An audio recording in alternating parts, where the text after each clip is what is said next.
A few years ago, I needed a major change in my life. Everything seemed to be going downhill. My finances, my mental health, my life. I would go weeks without sleeping. As the heavy traffic passed through the streets down below, every time that I went outside, I saw more homeless people, more needles and crack pipes all over the ground, more overdoses and robberies. The city had become a wasteland, and I knew it was time to go. I had no girlfriend, no wife, no kids.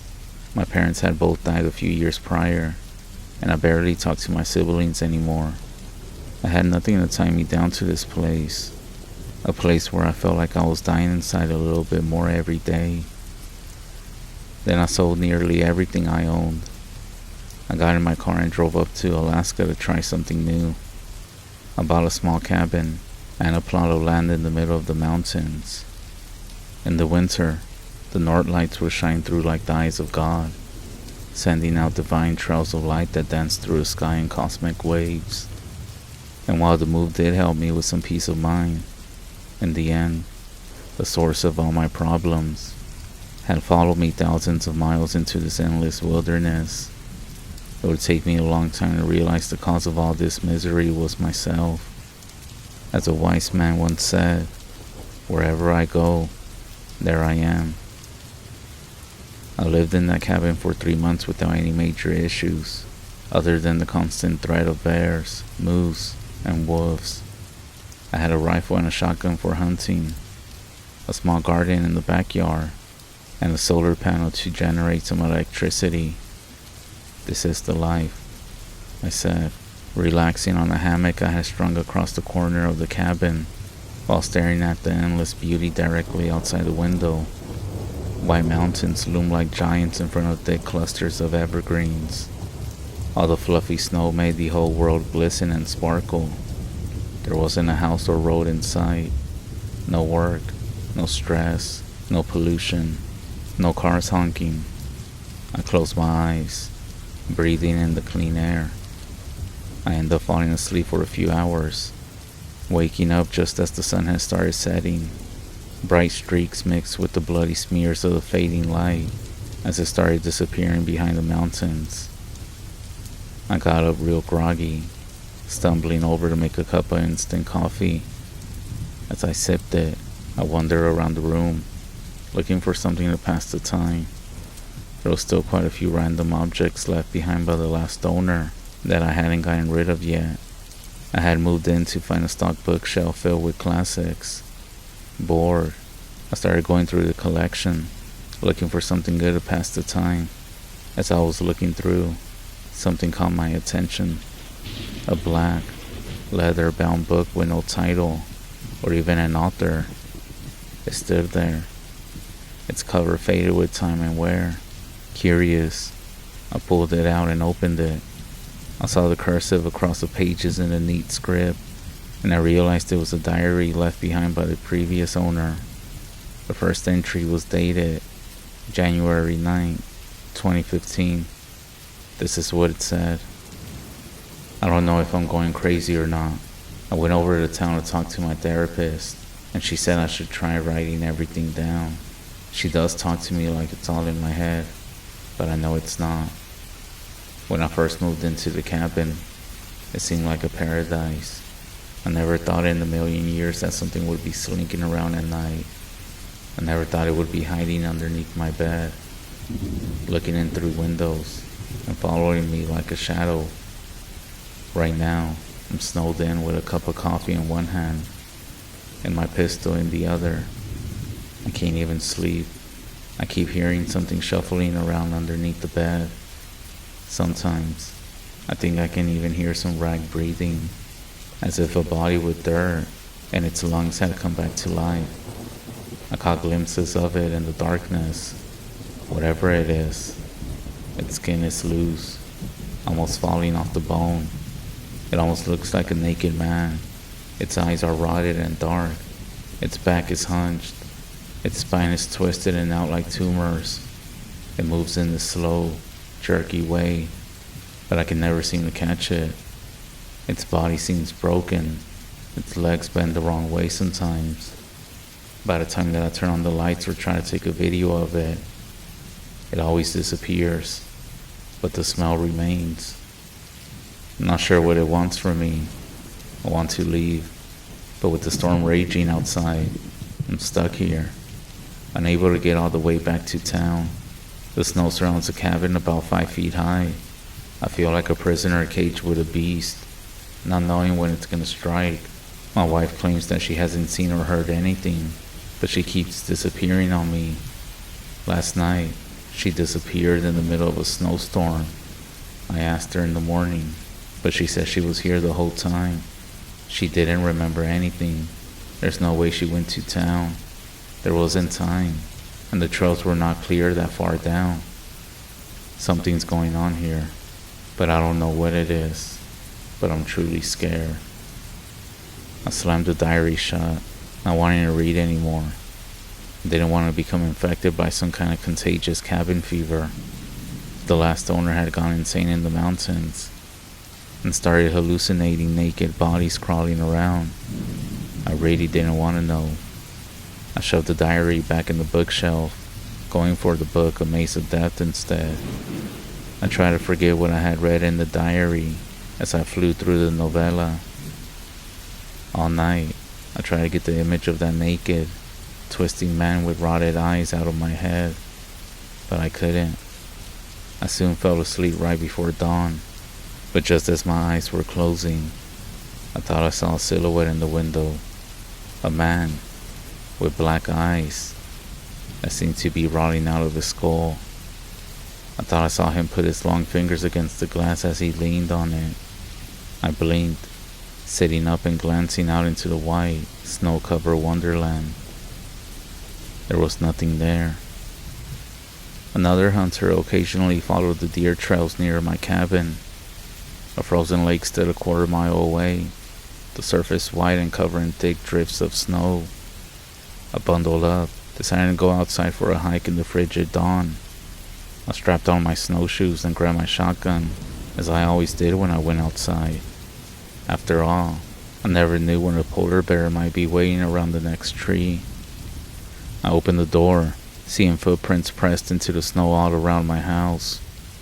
At first I thought it was that silhouette I had seen, the nightmare thing from the diary, but the footprints didn't go over to my window. They followed the trail 20 feet away, veering off towards the frozen lake at the bottom of the hill. I glanced down towards it, seeing a black figure. "Hey Steve," I yelled out, recognizing my only neighbor in a 4-mile radius. He had a cabin about a mile away on his own little plot of land. He jumped, clearly startled by the sudden noise. His black snow pants and heavy fur coat switched together as he spun, raising his rifle high. When he saw me, he immediately lowered it, and he put a hand up in a friendly greeting. "I'm surprised to see you up this early," he yelled over the landscape. "I've been having a little trouble sleeping," I said, slinging my shotgun around my shoulder. "What are you up to anyway?" "Just a little hunting, you know," he said, giving a slight wink. "Animals are always most active around dusk and dawn. That's when I always have the best luck anyway." He stepped close to me, staring me in the eyes. "You do look like shit. Those bags under your eyes are big enough to carry groceries in." "Yeah, trust me, I know. But, hey, this might sound a little weird, but did you know the previous owner of this cabin?" I asked. Steve's wrinkled, old face expression immediately became guarded and distant. Yeah, sure, we met," he said. He seemed to be searching my face for something, but I didn't know what. His reaction left me feeling off balance and nervous. "Is he still around?" I said. "Buddy, I'm not sure what this is about, but he's dead. He's been dead. He died in that cabin, actually." He pointed a finger at my home. With those words, my heart seemed to drop into my stomach. Waves of dread flowed through my body like water. "How did he die?" I asked. His gaze turned down. He didn't meet my eyes. "Do you know that Alaska has the highest missing persons rate in the whole USA. It's not even close. In fact, for the population size, we have far more people who go missing and never get found than anywhere else. They even have a name for it, the Alaska Triangle, Steve said. And we're square in the middle of it.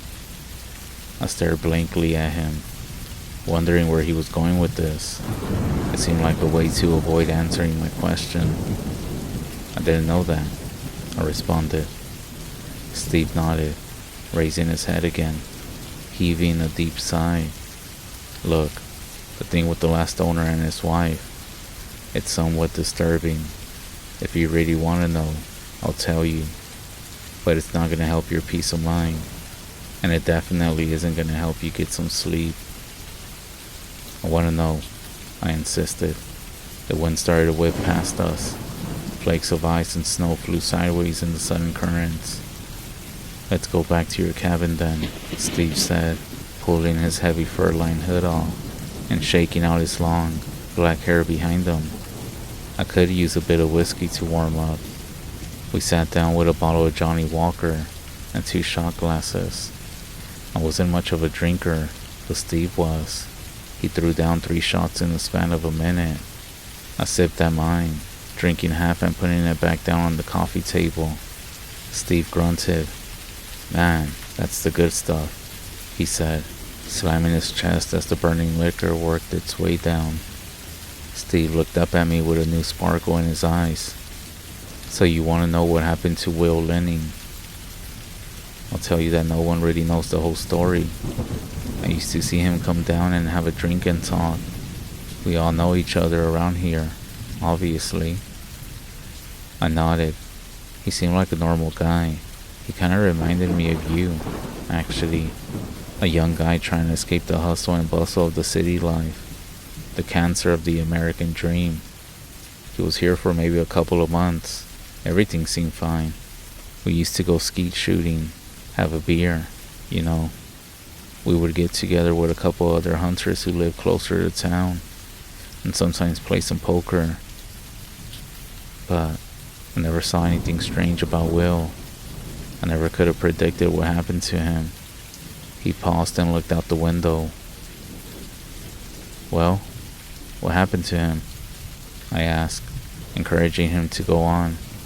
He started talking about seeing someone peering in through his window at night. He talked about hearing sounds from underneath his bed while he was laying there in the dark. Sounds of breathing and shuffling.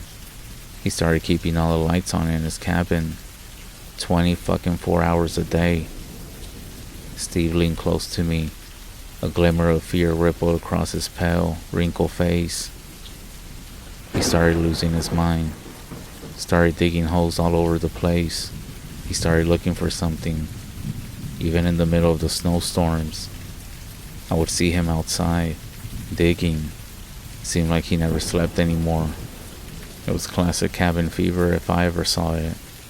It was only a few weeks later that I came over here, concerned. I hadn't heard from him in a few days, which was pretty strange. I found the door hanging wide open, propped up in a chair, in the exact spot where you're at now. Will lay there with a blast hole showing clear through his skull, a shotgun laying at his feet. And next to him, I found a blood-stained diary open to the middle page. The last entry was stained with blood, but still visible. I remember leaning down and reading it. It was only a few sentences long. That's when I glanced over at the bookshelf with the same diary, saying nothing. It said something like, I see now what's going on. The twisted man is leading me to the truth. Today, I will finally find it. That was a suicide note? I asked, my heart hammering in my chest. He nodded. Yeah, I went into town and got some rangers to come check it out. Eventually, they got cops and CSI there. They took all the stuff as evidence, including the diary, he said. Reading something like that is never beneficial. Delusions can spread like a virus. You know what I mean? I did, but I didn't say anything. I glanced back at the diary, its black leather cover gleaming like a crouching snake, but I did wonder, if the police took the diary as evidence, how did it get back here? You said he had a wife living here with him too? I asked. Yeah, she went missing around the same time, he said. Pretty bizarre. The police assumed that maybe she just moved away, but he shook his head. As far as I know, she was never seen again. It's almost like she just disappeared. After Steve left, I walked over to the bookshelf. Taking down the diary, I flipped open through the pages. In the middle, I found the last entry. Spatters of old, darkened blood were scattered all over the page like raindrops. I found the suicide note and read the date. January 27, 2015. Will had not lived long after he started seeing the twisted man. I wonder if my fate would be the same. The sun had started to set outside as I sat with the diary at the small circular kitchen table, eating some stewed venison and rice as I read through the entries. At the end, Will Lenning said that the twisted man was trying to guide him somewhere. That in fact, the twisted man was trying to protect him from some great evil, rather than being the source of it. I scoffed, feeling a flash of anger at his stupidity. Him being naive, it obviously led to his death. But then a flash of insight struck me like lightning. What if I was committing the same kind of stupidity? Maybe I should just grab my gun and valuables and leave. I could take off and be in town within a few hours. But in my heart, I knew I wouldn't do it. Something about the mystery of all this told me to stay, like a beacon leading sailors to destruction. My curiosity called out to me, and I knew I would not be leaving that night. I needed answers, and sadly, I would find them. I had fallen asleep with an empty bottle of beer in my hand. I sat in front of the TV, which only got satellite reception. There was, of course, no cable or phone lines threading their way through the forest. All of my power came from stored solar energy, since I barely saw TV and really only used it to cook or heat up water for bathing. The energy produced was sufficient even in winter. Tonight, though, its mindless flashing of light and colors and canned laughter, it seemed to drive away the creeping, suffocating presence like a candle. I woke suddenly. The TV was flashing with static, the repetitive hissing of the white noise spit from the speakers like thousands of snakes. I glanced up at the clock, 3:33 a.m. I looked around the dark cabin, confused for a long moment. I didn't understand what had woken me up. The satellite had never gone out before, even with the howling winds and freezing hell of the Alaskan winter. The TV started flickering as if the static was rising upwards. Black lines traced their way horizontally across the screen. The sound deepened into a gurgle, and for a second, I thought I heard some faint words behind the white noise. I thought I heard breathing, slow and diseased, like the sounds of a drowning man. A black line rose across the TV, and an image came into view.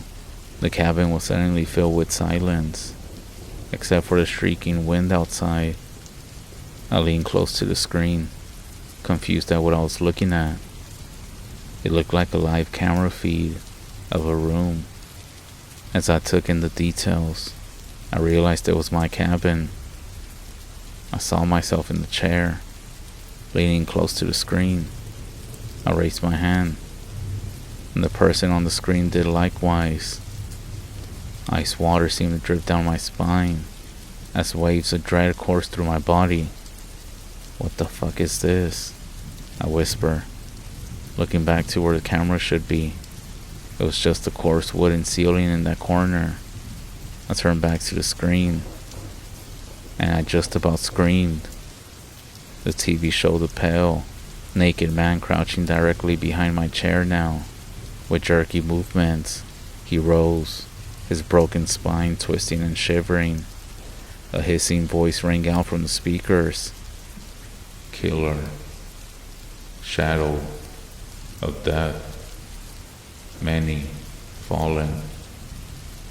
Lie. Buried. This forest. You will be next. Watching you. Long, broken fingers with blackened nails reached out to touch my shoulders.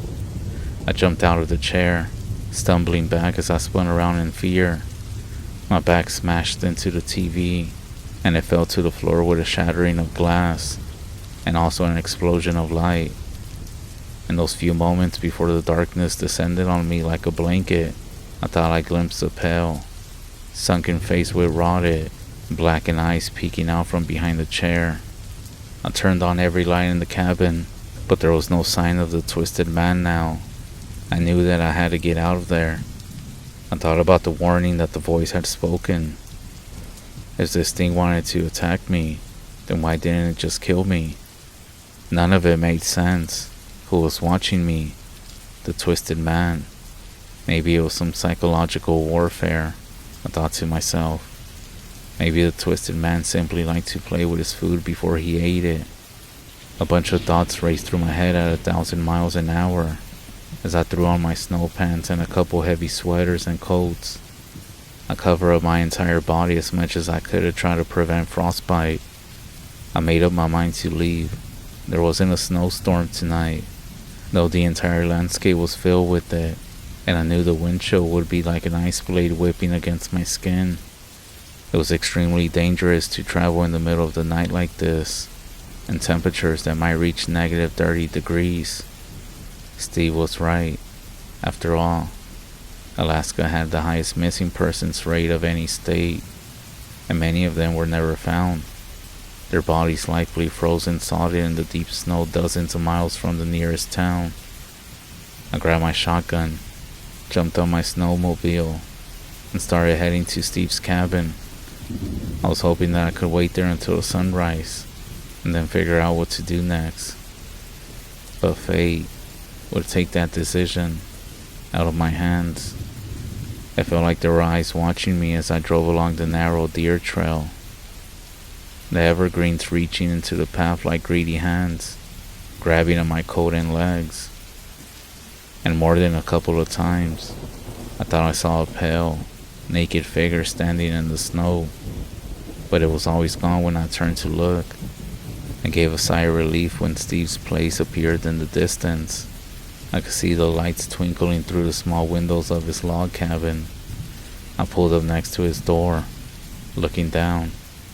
I saw 2 pairs of footprints there, one much smaller than the other. I found it odd, but shrugged it off. The snowmobile cut out with a sucking gurgle. I knocked on the door a few times. Steve appeared after a few moments, groggy and half-dressed. He blinked slowly as he looked me up and down. His wrinkled face fell into a frown. "Steve, I need a favor," I said quickly. "Something weird is happening in my cabin. Can I stay here until morning? Until maybe I can go to town or something. I can't fucking stay at my place tonight. I just can't." Yawning and telling me to come in. "You can sleep on the couch, I guess," Steve said. "Put that shotgun somewhere safe though, boy." He had a partition bedroom in his cabin. It was bigger than my little one-room cabin, but it was still basically a joint kitchen, living room, a small bedroom, and a bathroom. He pointed to a well-worn couch in the corner and gave me a wave as he stumbled back into his bedroom, slamming the door. I couldn't sleep though. I tiptoed around the room, looking at Steve's bookshelf. Lots of true crime here and there.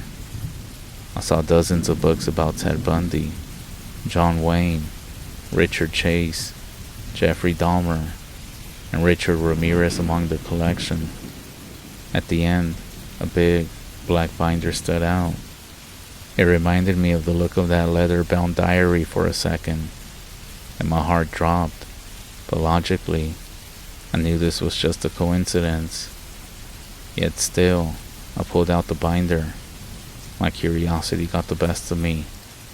What I found inside filled me with dread and horror.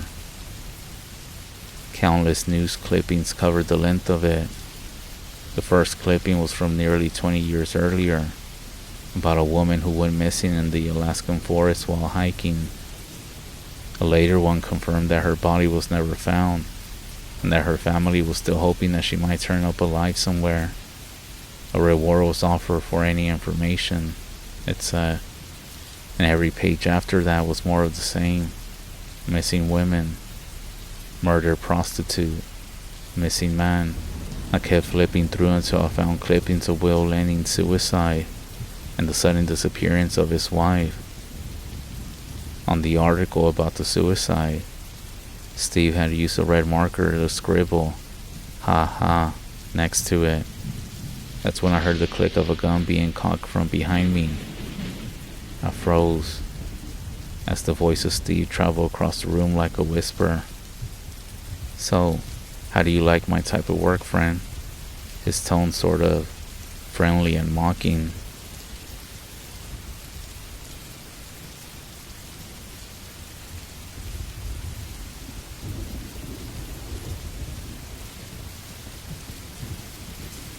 I still held the binder of horrors tightly in my hands as I stared at this man that I thought I knew.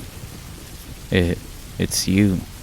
You killed Will and his wife and a whole bunch of other women. Everything felt unreal, almost like if I was stuck in a dream. Steve's grin spread across his face, but his blue eyes stayed cold and dead.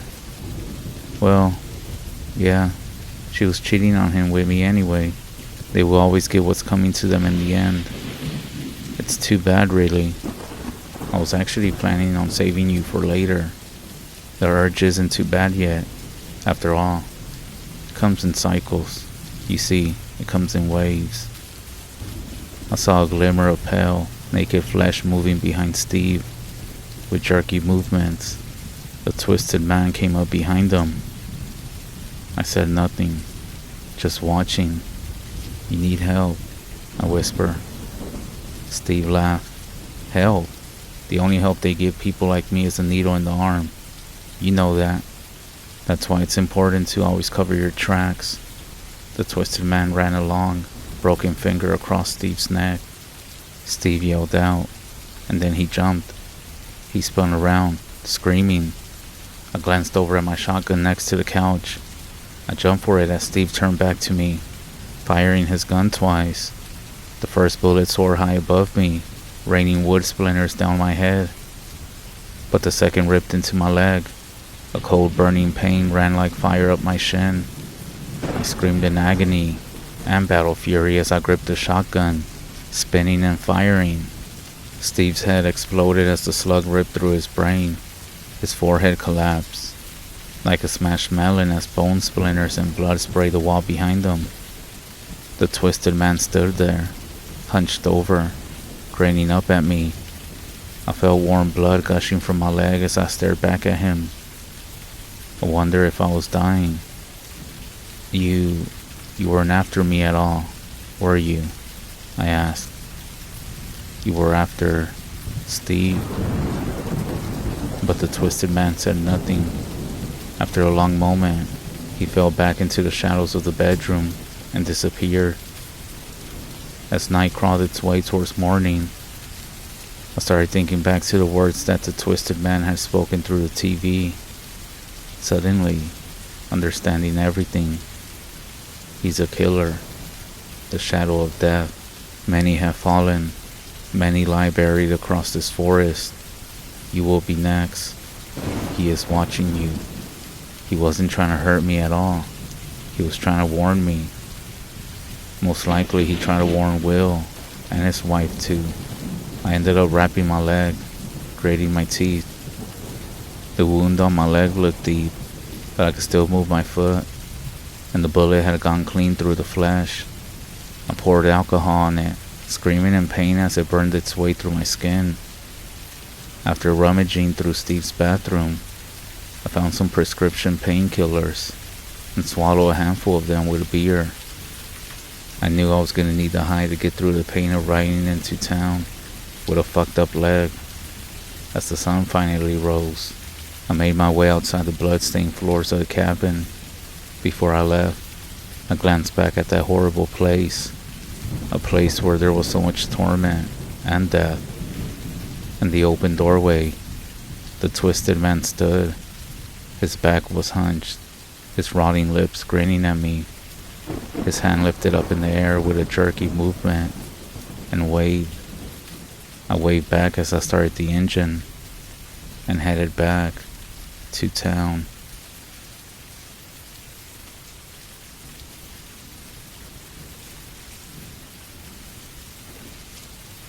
I want you to be honest and let me know what you think.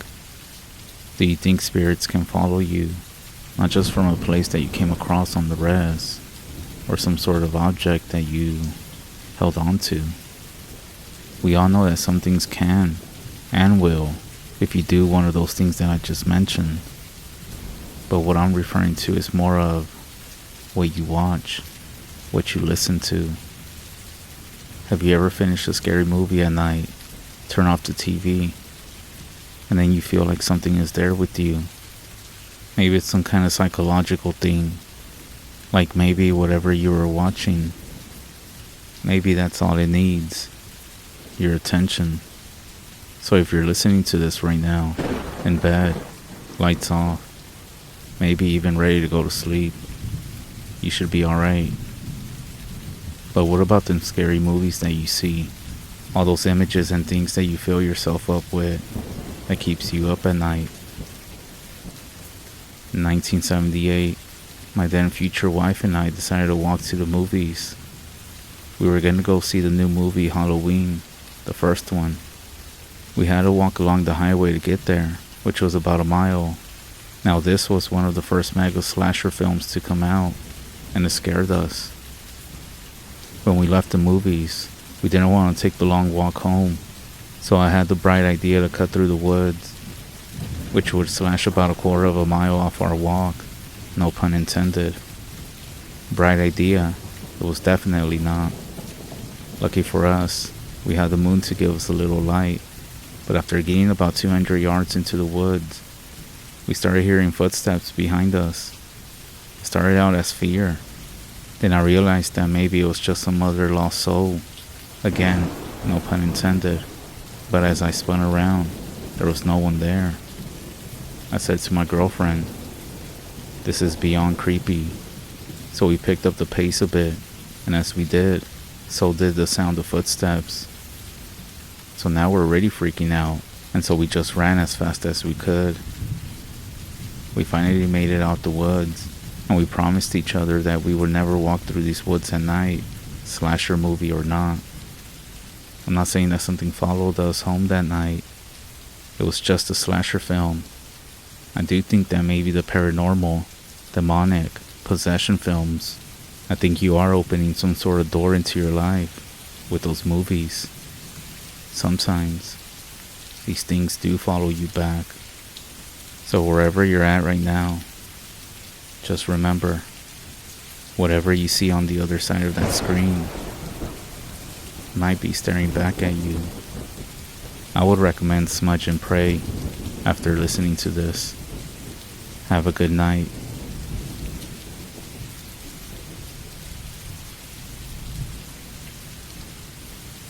It was the very first Halloween that I was able to trick or treat all by myself. I was incredibly excited the days leading up to it. I couldn't help but have an enormous grin plastered on my face every waking minute. It wasn't that I disliked having my parents around. It was that they were simply too slow. And I disliked having my parents around all the time. This whole situation came after I overheard my mother talking with my father at the beginning of the month. They were trying to figure out who was going to be the unlucky soul to walk the neighborhood with me. It came down to my father since my mother actually had to work on Halloween. She had a smirk on her face when she told him. I could tell that my father didn't really like the results. And after my mother had left the room, I told my dad I was almost too grown up to go trick-or-treating anyway, that I could just go by myself. At first he rejected the idea. He told me that despite my age, it was simply too dangerous on that night for anyone to be wandering the streets alone. To which I began my clever childish reasoning, saying things such as, I can walk with some of my friends from school, or I'm only gonna stick to our neighborhood. He yawned and gave me the age-old father response of, we'll see. A week had passed, and while I was out costume shopping with my father, I brought it up again. I reminded him that someone should stay home to hand out candy. He brushed me off as he tried on oversized clown glasses and a large bow tie before saying, well, I'm ready for work. The sigh that came from me filled the entire Halloween store. It was beginning to look like I was going to be stuck with my parents again for Halloween. I picked up a faceless school cop costume and we checked out. On the drive home, my father looked at me, those huge glasses still on his face.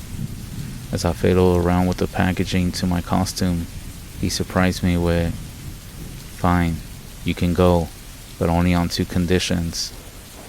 I immediately perked up, and the grin that I had been wearing for days began to emerge. He then said, number 1, you will get a 2-block area. That's it. Not a step further. And number 2, you must be home before 10 p.m. And like a robot, he finished. Failure to comply will result in grounding until Christmas. I laughed. I was overjoyed. I spent the rest of the drive home thanking him and promising not to break the rules. After that car ride, I felt like I was the king.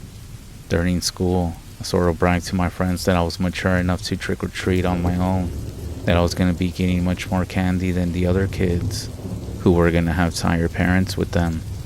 I could see a mix of jealousy and admiration among the circle of kids around me. On the night before Halloween, I was trying on my costume and checking my inventory for the following night. My costume, check. 1 large pillowcase, check. A flashlight, check. Everything was ready for the following night. I was so excited I could barely sleep. I found myself lying there thinking about all the different candies that I would get. I would be eating like a king until Christmas. The night was finally here. Halloween. Immediately after school, I rushed home and threw on my costume. It was still somewhat early in the evening, so I had to sit and wait by the door for an hour or so, until my dad came his way through the house with those damn glasses on. My dad finally stopped in mid-dance and looked at his watch. Looking at me, he asked me if I remember the rules, to which I nodded. Then he said, "Have fun now." After hearing those words, I shot out the door like a bat out of hell. The day was still early, so not too many kids were outside already. I saw 1 or 2 walking around at this time, and a few parents with strollers walking around. It wasn't until around 6 p.m. that everybody had descended upon my neighborhood. Costumed children of every shape and size were knocking on doors in full force. I had already been out for about an hour beforehand, so I had pretty much hit everything on my block at that point. I started to venture out a bit further, beginning my trek towards the other houses. The sun had finally started to lose its grip on the sky, and the streetlights began to illuminate. It was around 9 p.m. when I had finished the whole area. I had so much candy that my shoulder was starting to go numb from hauling the massive pillowcase. I was starting to head back towards my house when something caught my attention. It was another street, with houses fully illuminated, while the houses on the street I had just walked on were starting to go dark. Greed, together with my clever childish reasoning, led me to think that it would be such a shame to let all that candy go to waste. So once again I began my walk. With each house I knocked on, more candy filled my bag. One house even dumped the rest of their candy bowl in my bag, just to get rid of it. It wasn't long before I got to the last house. After knocking on the door, an older woman dressed as a witch opened it with a smile. She handed me some more candy, and right before I left, I asked her what time it was. She said 9:45. I nodded and thanked her. Panic slowly began to set in my mind as I realized there was no way I would make it back by 10. I tried to calculate the speed that I would need to walk to make it home in time. That's when I noticed how dark everything had become. It seemed like every house on the street I was on had turned off all their lights after me. An icy breeze cut through my costume, and I held my candy close to me to provide it as a shield as I began my long walk back home. I then noticed how extremely quiet it had become, going from children screaming to the faint whisper of the wind. It was somewhat eerie. Just as I was rounding the corner, I noticed something strange. From the corner that I was standing on, something was standing across the street, just out of reach of the street light. It appeared to be the outline of a person. I tried to ignore it, thinking that maybe it was some kind of decoration or prop. I picked up my pace. After walking for a few minutes, I heard the crack of a twig a few feet behind me. I glanced over my shoulder. Standing behind the bushes I had passed only a moment before was that same outline. 1,000 alarms rang out in my mind. All of them told me one thing: run. I decided that once I rounded the next corner, I would take off in a full-on sprint and not stop until I was safely inside my house. As soon as I turned the corner and was out of sight from the previous street, I fucking ran. I took a few steps before I froze in my tracks, just barely off the sidewalk. I could see the silhouette standing in the darkness. I quickly spun on my heels and began running the opposite way. As I ran, I felt some of the candy I had collected tumble from my bag. I crossed over streets, weaved behind cars, and even climbed over a couple of fences. Eventually my lungs gave out, and I needed to stop for a moment. I then realized not only was something following me, I was now lost. I tried gathering my bearings to locate a street that I had recognized. Not many were familiar. After wandering for a few moments, keeping a watchful eye on my surroundings, I ended up next to a park where my friends and I would hang out on the weekends. My mood lit up at this point, as I knew I was half a block away from my house. However, all of that left. As I walked by the park down the road I was heading, I could see it. This time half of it was standing in the glow of the street light. I ducked behind a nearby slide and looked at it. Its body was encased in black, as if it was a walking shadow, but its face was a solid white. It just stood there staring, straight ahead, motionless. I was sure it had to be a mask, but at the same time, I didn't want to find out. I waited behind the slide, watching this person for a few minutes. I didn't really have a choice. It was standing directly between me and the direction that I needed to go to get to my house.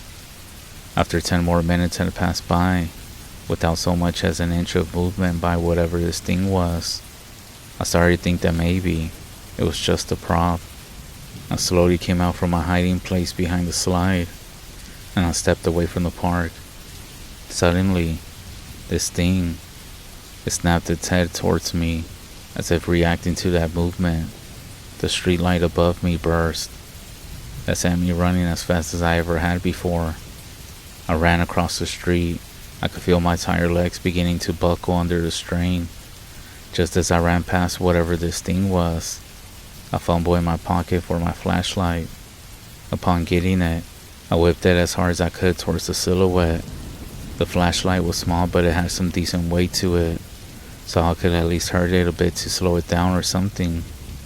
My feet started to feel heavy at this point, and my bag of candy bounced from side to side. At this point I was breathing hard through my mask as well. Just as I was a few houses away from me, I tripped, dazed. I could taste the metallic blood that ran from my nose as I tried to scramble to my feet. Before I could fully stand up, I felt tears coming out as I saw it directly in front of me. Only 5 feet away was a silhouette as it walked towards me. I stumbled backwards, and I found myself praying. Just before it got to me, it spoke. "You're in a lot of trouble, mister." Its speaking caused me to throw my bag of candy to it. This thing let out a shout. That's when I realized that it was my father, standing in front of me. I fell to my knees, bloody and crying. He was just about to continue scolding me when he got a bit closer and saw that I was in fact injured. His grin turned to a smile, and he told me that everything was going to be alright now. He picked me up and began carrying me back to the house over his shoulder. However, through the blood and the tears, I could still see it, barely in the distance, that same silhouette. We finally made it home, and while my father was still pretty mad that I didn't listen to him, he was just glad to have me home safe. I got cleaned up and told him what happened. While he didn't believe all of my story, he did believe that I was hurt and lost, so the charges were reduced to a week of being grounded. I even got to keep my candy, and since I banged up my face pretty good, I was able to stay home from school the next day, so I was still pretty happy. However, the next morning, just as I was getting up, I bumped into my nightstand next to my bed, and I heard something hard hit the ground. My heart ceased in my chest as I bent down to see what it was. It was my flashlight. I'm not sure what followed me that night on Halloween, or what it wanted, but it knows where I sleep, and that fucking terrifies me even more. I think it's safe to say that I will never go trick-or-treating anymore.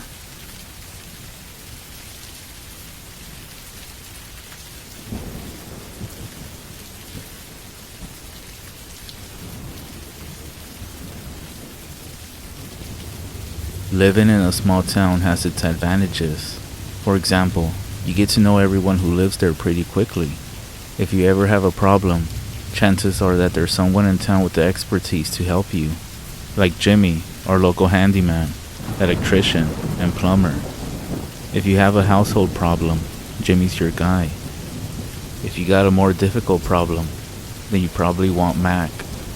He's our town sheriff, the only law enforcement we have for a few miles. Are you feeling hungry? Then Sherry's the gal for you. She runs a diner in the center of town, and her pie is out of this world. What I'm trying to say is that it pays to know people. Another thing I find fantastic about living in a small town is the sheer amount of nature that surrounds us, untouched by man. The trees seem to grow endlessly into the sky. The nearby creek is crystal clear, not like those contaminated ones I hear about in the city. But I think the best part about living so far away from the city is the peace and quiet. It's intoxicating. Occasionally, sometimes you'll hear the rumbling of a semi-truck passing by, but that's about it. You could step outside your door at any given time and be greeted with pure silence. I have always found the silence peaceful, like our town was secretly tucked away from the rest of the world. Even though I do enjoy the peace and quiet, that's not always the case for a lot of people. I work in the only gas station for miles, and we often get a lot of people stopping by there to refuel before heading back onto the road. Even though most of the people tend to fill up at the pump and continue their journey, sometimes I'll still get people to come inside, and they'll mention how unnaturally quiet it is in this town. Since I only lived in this town my entire life, I never noticed how different it is from the rest of the world, but I'll just take their word for it. It just makes me uneasy, is what one of the customers said to me when I inquired. They said they couldn't put their finger on it. Just something about the silence of our town made them uncomfortable. Well, this town makes me uncomfortable too, but it's not the silence that drives my fear. It's something that happened to me when I was a kid. My friend Tommy and I were always together as children.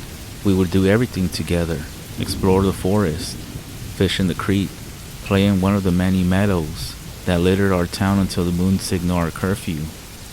It was early October when it happened. We were playing together as usual, riding bikes up and down the town. until he got the bright idea to pay a visit to the Blackbriar farm. Now, this farm has a bit of history, but I'll try to sum it up. Basically, the Blackbriars were the first to settle in this town. They were a working class family, and their main export was corn. They had cornfields as far as the eye could see. The town itself was in the early stages of forming next to the farm.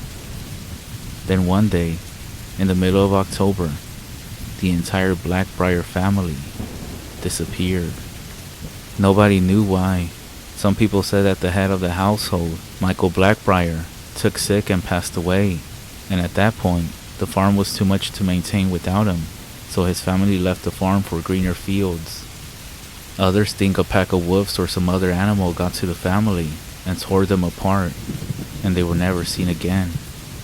Regardless of what happened, the farm was abandoned and had been left untouched for decades. For some reason, our town either didn't have the will or the means to tear the farm down and start something new, so the old farmhouse was just left, standing there. Even though the house remained empty, the cornfield seemed to continue to grow year after year. They would produce, and even our local market owner would pick fresh corn from the field and use it. "There's no point in letting it go to waste," they would say. Then the field would wither and die, only to regrow all over again the following year. So Tommy wanted to go exploring in the field. He had this absurd notion that the Blackbriars had a stash of treasure somewhere on the farm itself. After all, they were a supplier of produce for a while, and the town didn't have a bank during those times, so they had to do something with all that money. Well, the sun was quickly setting as we approached the edge of the farm. Reluctantly, I followed Tommy into the looming forest of dried corn husk. Our footsteps crunched beneath us as we marched further inward. It was deafening how loud our footsteps were in comparison to the rest of our surroundings. As we pressed on, we began to hear a new sound. It was faint, over the crunch of our footfalls at first, but as we walked closer, the sound grew louder. It was crying. Someone was sitting in the cornfield, softly crying to themselves. Unsure of the situation, I asked Tommy if we could head back, but he shook his head, mentioning that someone might need our help. We found ourselves in a small clearing in the field. On the other side from where we entered, we saw it, or I should say, her. It was a woman. She was sitting on the cold ground. She was wearing a silky white dress, which had been stained by the dirt she rested on. Long brownish black hair covered her face and shoulders. She sat facing away from us, and the sobs that she was doing seemed to reverberate off the surrounding stalks of corn. Tommy fearlessly approached her and asked her if she was alright. When he did, her sobs instantly stopped, and the overwhelming silence returned. She rose to her feet, still facing away from us. I took a step backward, while Tommy took a step ahead. Then she turned, but how she did it triggered alarms off in my head. 1 second, she was facing away, and in the blink of an eye, she was turned towards us, as if she were a glitch in a video game. She raised her head, and her hair parted from her face, revealing a gory facade. Its flesh clung to her skull-like tape. Half of her jawbone was exposed. Her eyes were gray and lifeless. Dirt seemed to pepper the remaining parts of her skin, which combined to form a sickly brownish color. Tommy and I both screamed. I immediately turned to run away, but then I heard Tommy call out to me. My body reacted on its own, and I turned back. Tommy had been grabbed. Her hand gripped his wrist so tight that even from where I was standing, I could hear the bones in Tommy's wrist begin to splinter. Her mouth began to open and separate, as if she were some sort of snake-like creature. She pulled him closer and raised him up. Tommy struggled to turn his head away from the creature to look at me, and managed to say one thing to me, the last thing I would ever hear from my best friend. "Run!" And I did. I ran through the cornfield as fast as I could, Tears streamed down my face like a waterfall as I realized I left my best friend behind to die. I made it to my bike and pedaled as fast as I could to the police station. I told Mac everything that happened. He quickly gathered up a search party, and it was almost every single person in town. After going through the cornfield for hours, they found no trace of the woman, and the only thing they found of Tommy's was a shoe. Weeks turned into months, which turned into years. Eventually, everyone in the town started to forget. It was just another tragic missing child's case to everyone, aside from Tommy's parents and myself, that is. New children began telling stories about the cornfield, how anyone who goes in is never heard from again. Those stories aren't entirely accurate, because I was there with Tommy that day, and I made it out, alive. Not a single day goes by that I don't regret what I did, and not a single night goes by that I don't have to drink myself into a drunken slumber. Ever since I started working at this gas station, I saved up enough money to move away from this town for good, to start a new life somewhere, far away, away from the cornfield, and away from the tragic memory of my dear friend. I plan on leaving at the end of October, but 2 nights ago, after I was closing up the gas station, I heard it. The silence broken by some faint sobs coming from the other side of the road. My body seized as I saw her, standing there on the other side of the road. I wanted to believe that I was just seeing things, but I knew better than that. She was facing away from me, and without even giving her a second to turn around, I ran to my car, got inside, and drove away. I'm at home right now, and I wanted to type this up before I leave this place for good, just so whoever hears this knows how sorry I am for Tommy, and to stay away from the Blackbriar farm. I'm not really sure where I'm gonna go, but I need to hurry. I left my window open, and I think I just heard some crying coming from outside. So if I don't make it, remember, if you hear a woman softly crying to herself, just stay away and call the police, or you might end up just like my best friend, Tommy.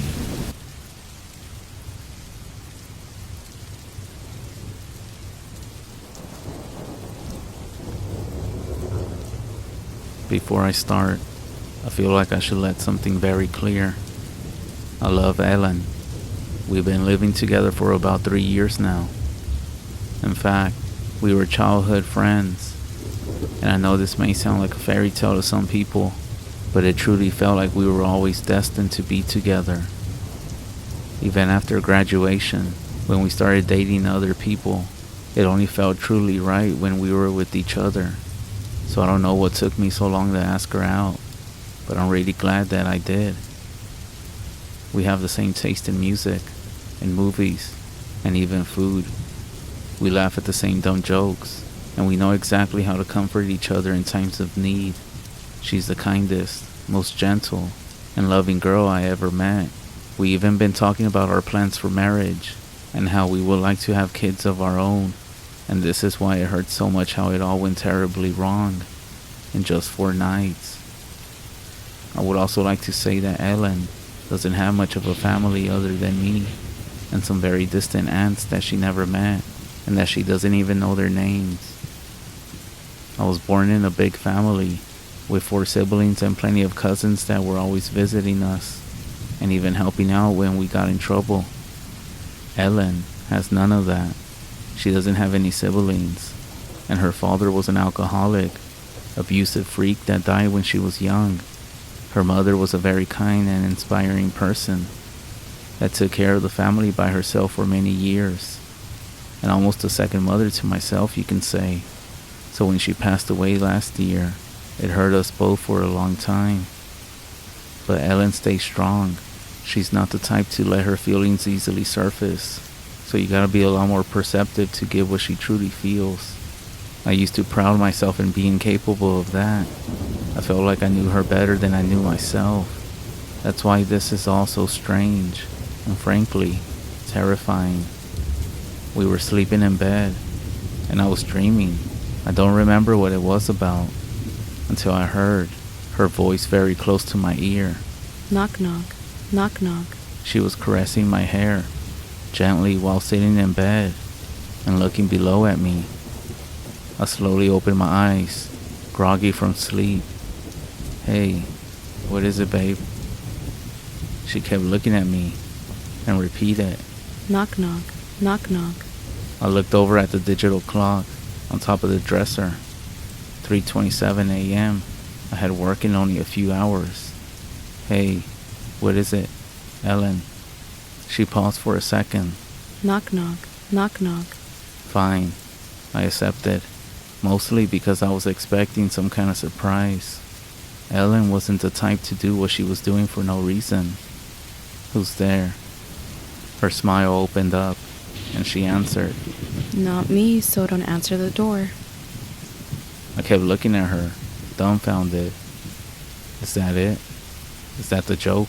Yes. She said, laying in the couch and covering herself with a blanket. Thank you for answering. Weirdo, I answered, closing my eyes and going back to sleep. The next morning things went as normal. I only remember the strange conversation while I was alone in the bathroom, brushing my teeth.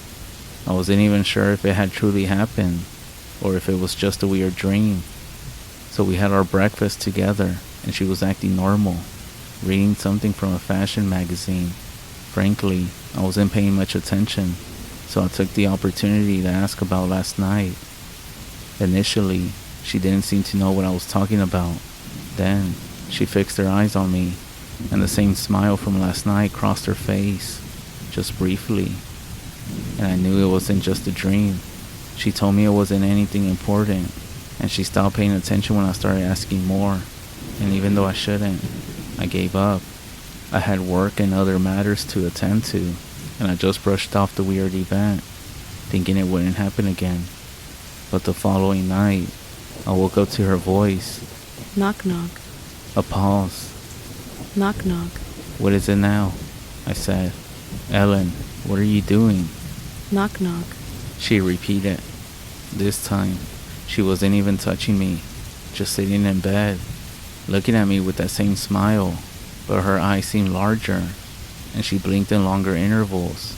I looked at the clock, and once again, 3:27 a.m. Ellen, come on. What is it? I got work in a few hours. I can't be waking up in the middle of the night to answer some knock-knock jokes. Knock, knock. This is getting creepy, you know. I'm not sure if this is some kind of joke you've been doing, but I don't like it. Answer it. Knock, knock.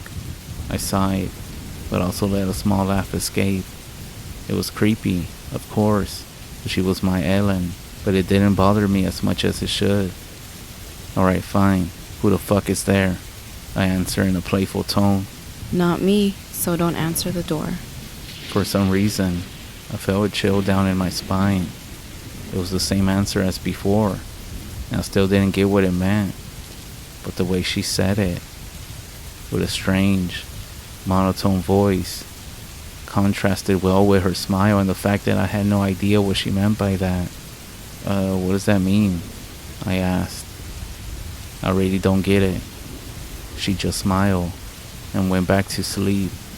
The next day, we talked again about what was happening. She was starting to ignore my questions, and I barely got her to say anything. It was almost like she couldn't talk about it, which was very off, considering we talk about pretty much everything. I told her I needed to be well rested for work, something she should understand well, and wasn't liking her little gag every night, as I didn't want to hurt her feelings. When I got back home, we had dinner, we watched the movie, and went to bed. Knock, knock. I opened my eyes faster this time around.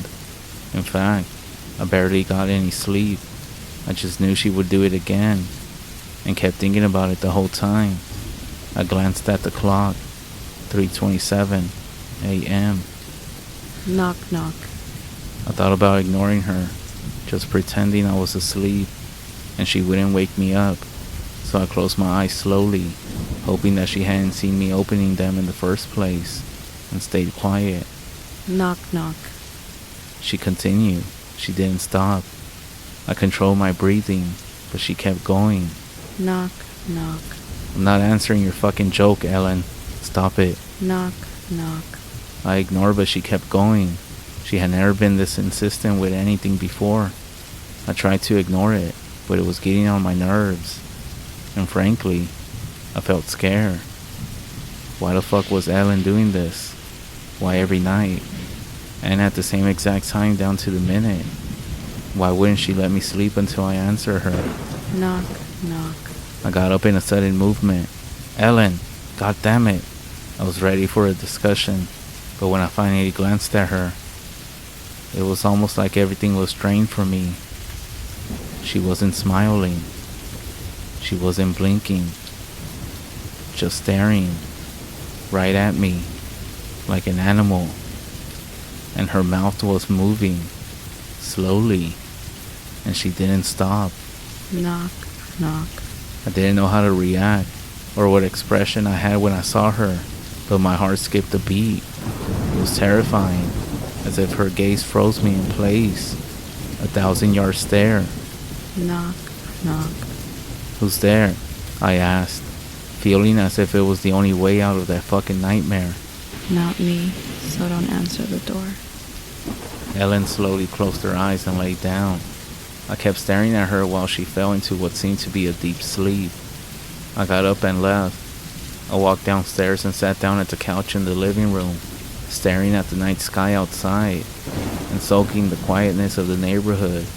My heart was beating fast and it didn't slow down. I was too scared to sleep in the same room as my girlfriend, all because of a fucking knock-knock joke. But it was unnatural. I thought about calling someone.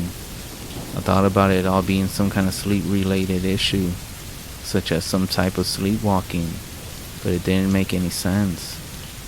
I felt so tired and decided that early in the morning I would call an old friend who's a psychologist and get the opinion of a professional. I knew something was wrong with Ellen. I stayed in the couch as the day rose, and once Ellen woke up, she was acting normal again. Even asked me why I wasn't in bed. I didn't answer. In fact, I didn't talk to her and simply left for work. She seemed very upset, but I wouldn't do anything about it. Once I got to work, I called my friend. I told him everything that was happening, with every single detail as I'm describing right now. He didn't seem as worried, but we agreed in making an appointment for next week. Now, I just needed to convince Ellen to come with me. I received plenty of text messages from her. She seemed very worried, sad, and even confused. She apologized a lot, and it broke my heart a little bit. I felt bad. I shouldn't have, but I answered her and made her promise it wouldn't happen again. I also told her about the appointment, and she hesitated for a moment, but she agreed to go with me. So we made up. This was Ellen. After all, the girl I knew ever since I was 6 years old, the woman I loved, that had taken care of me for many years, and as much as the strange behavior creeped me out, she wasn't actually doing anything scary or even dangerous. So for a while, I convinced myself I should give her another chance. When I returned home from work, we stayed together. She even got my favorite meal ready. Ellen was acting as gentle and caring as I always remembered, and I slept with her in our bedroom, even though I didn't want to. Knock. I couldn't believe it. She fucking promised me she wouldn't. Knock. I gazed at the clock. 3:27 a.m. Knock. I was laying on my stomach, and I couldn't see her face. In fact, I didn't even bother to look at her. I was feeling more sad than scared at this point. Sad that she had broken her promise. Knock. Who's there? I answer, determined to just go back to sleep. Not me, so don't answer the door. I stayed quiet, and I closed my eyes. I just hoped I would be able to handle it until the appointment next week. To my surprise, I was actually able to sleep. Maybe because I hadn't been able to rest since last night. The following morning, I went back to not saying anything to Ellen, only very limited responses. I was expecting her to act same as yesterday, trying to apologize, but she didn't. Mostly she didn't even say anything, almost as if she had accepted it. She also looked tired, or at least a bit weak. I went to work, but I couldn't stop thinking about her. I didn't receive any messages. Once I got back, we had the most silent dinner I ever had in my life, and she barely ate anything. I decided to let her have the bedroom, and I would end up sleeping on the sofa. I wasn't sure if it would stop her, but I held on to the hope that she wouldn't go downstairs, only to tell me the same fucking knock-knock joke again. I covered myself with a blanket, shaked off the uneasy feeling, and tried to get some sleep. I had a deep sleep, without dreams. I felt like I was lost in darkness. Then, I heard somebody. I opened my eyes, and I saw Ellen, standing above me, looking at me with big eyes and dilated pupils that didn't seem to belong in such a completely neutral expression, watching me sleep. I almost screamed in fear, jumped out of the couch, and her eyes followed me as I stumbled across the dark room, creating distance between us. For a moment, I was able to glance at the clock above the table, 3:27 a.m. "Ellen, what the fuck are you doing?" I asked, desperate, but she didn't move. In fact, she didn't say anything. She just stared at me, as if I was made of glass and she could see right through me. Then, I heard a knock on the front door. I looked over in that direction, and it was followed by another knock, and another. Someone almost pounding at the door. I glanced back at Ellen, and she was still staring at me. Slowly, I got closer to the door and she didn't move. The pounding continued. "Who's there?" I screamed. It stopped, and then I heard a voice. John? John, can you hear me? Open the door, please! John, please, open the door! I froze in place. The voice kept calling me, but I couldn't believe it. It was Ellen's voice, coming from the other side of the door. But it couldn't be. I beg you, John, open the door. She's not me.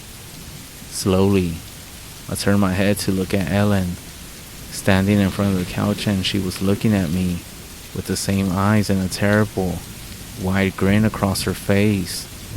The pounding continued. John, open the door, please. I stayed still, not knowing what to do. And then, I don't remember what happened after that. I just woke up in my bedroom. The digital clock indicates 4:21 a.m. Ellen isn't by my side. I'm completely alone. I'm trembling, uncontrollably, and I'm not sure what's going on. I don't remember what happened after I saw her terrible grin. I'm not even sure if I opened the door. I tried to look for my phone, see if I could call the police, or at least someone that I know, but I left it downstairs. All I have is Ellen's laptop, and it's where I'm writing this right now, to get some sort of advice, because I know I can't go downstairs. Everything is dark, very dark, almost as if the shadows are leaning into the room, and I can also hear a low, scratching sound. What should I do?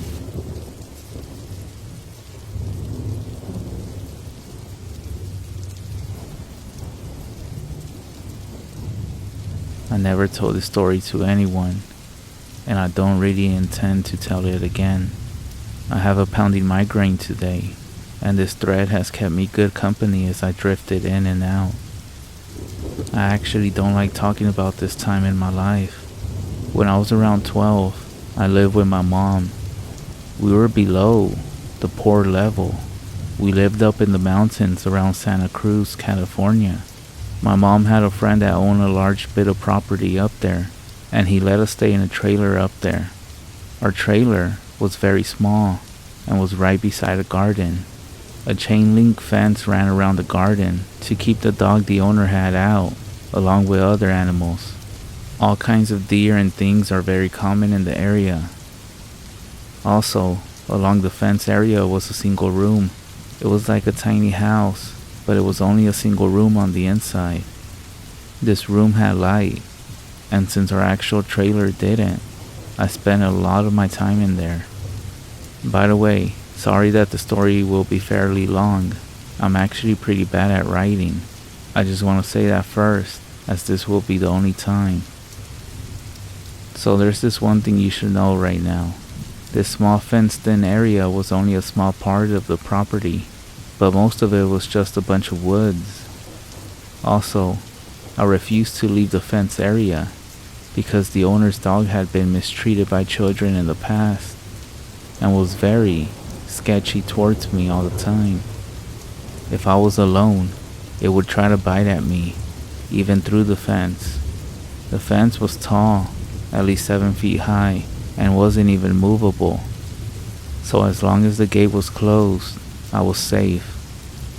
With that being said, there is no one else around us for miles and miles. Now I'm telling you all this because I think it's important that you understand what kind of scene this was before I really get into the story. So we have a fenced-in location that seems fairly safe. It contains a trailer and a single room with power that is not connected to the trailer. Nothing else around for miles. My mom's van is parked out in front of the gate to the fenced-in area, and a single unpaved road runs from this garden for about a mile to the main house. Now then, I would bring friends up there to sleep over here and there. We all thought it was pretty cool, you know. Besides, we would get our own room to stay in, to play video games all night long. It was like a dream come true. The only downside was simple. When it would get dark outside, it would get really dark. No city around, and the trailer would not be lit up. There was no bathroom to use in the room, and you would have to walk through the dark garden in order to get to the trailer to use it. Strange things would happen out here from time to time.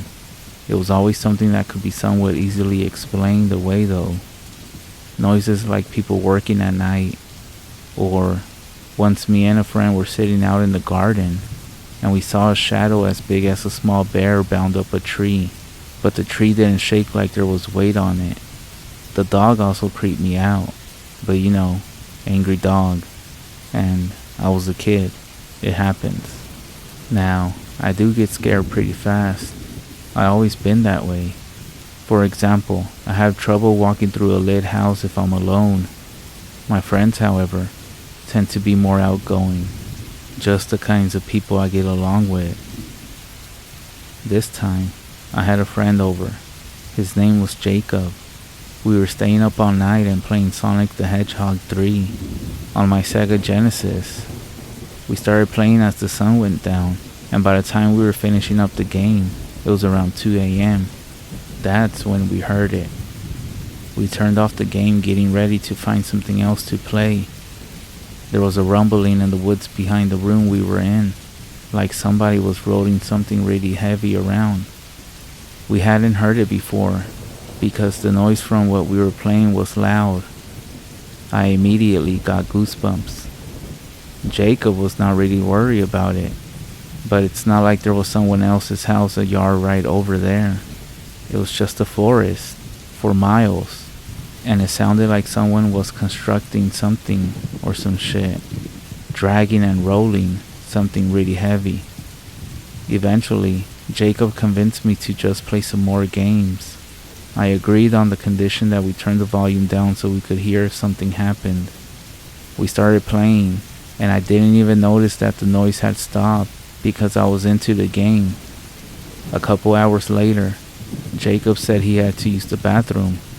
I was feeling fine by then, so I was fine when he left to the trailer to relieve himself.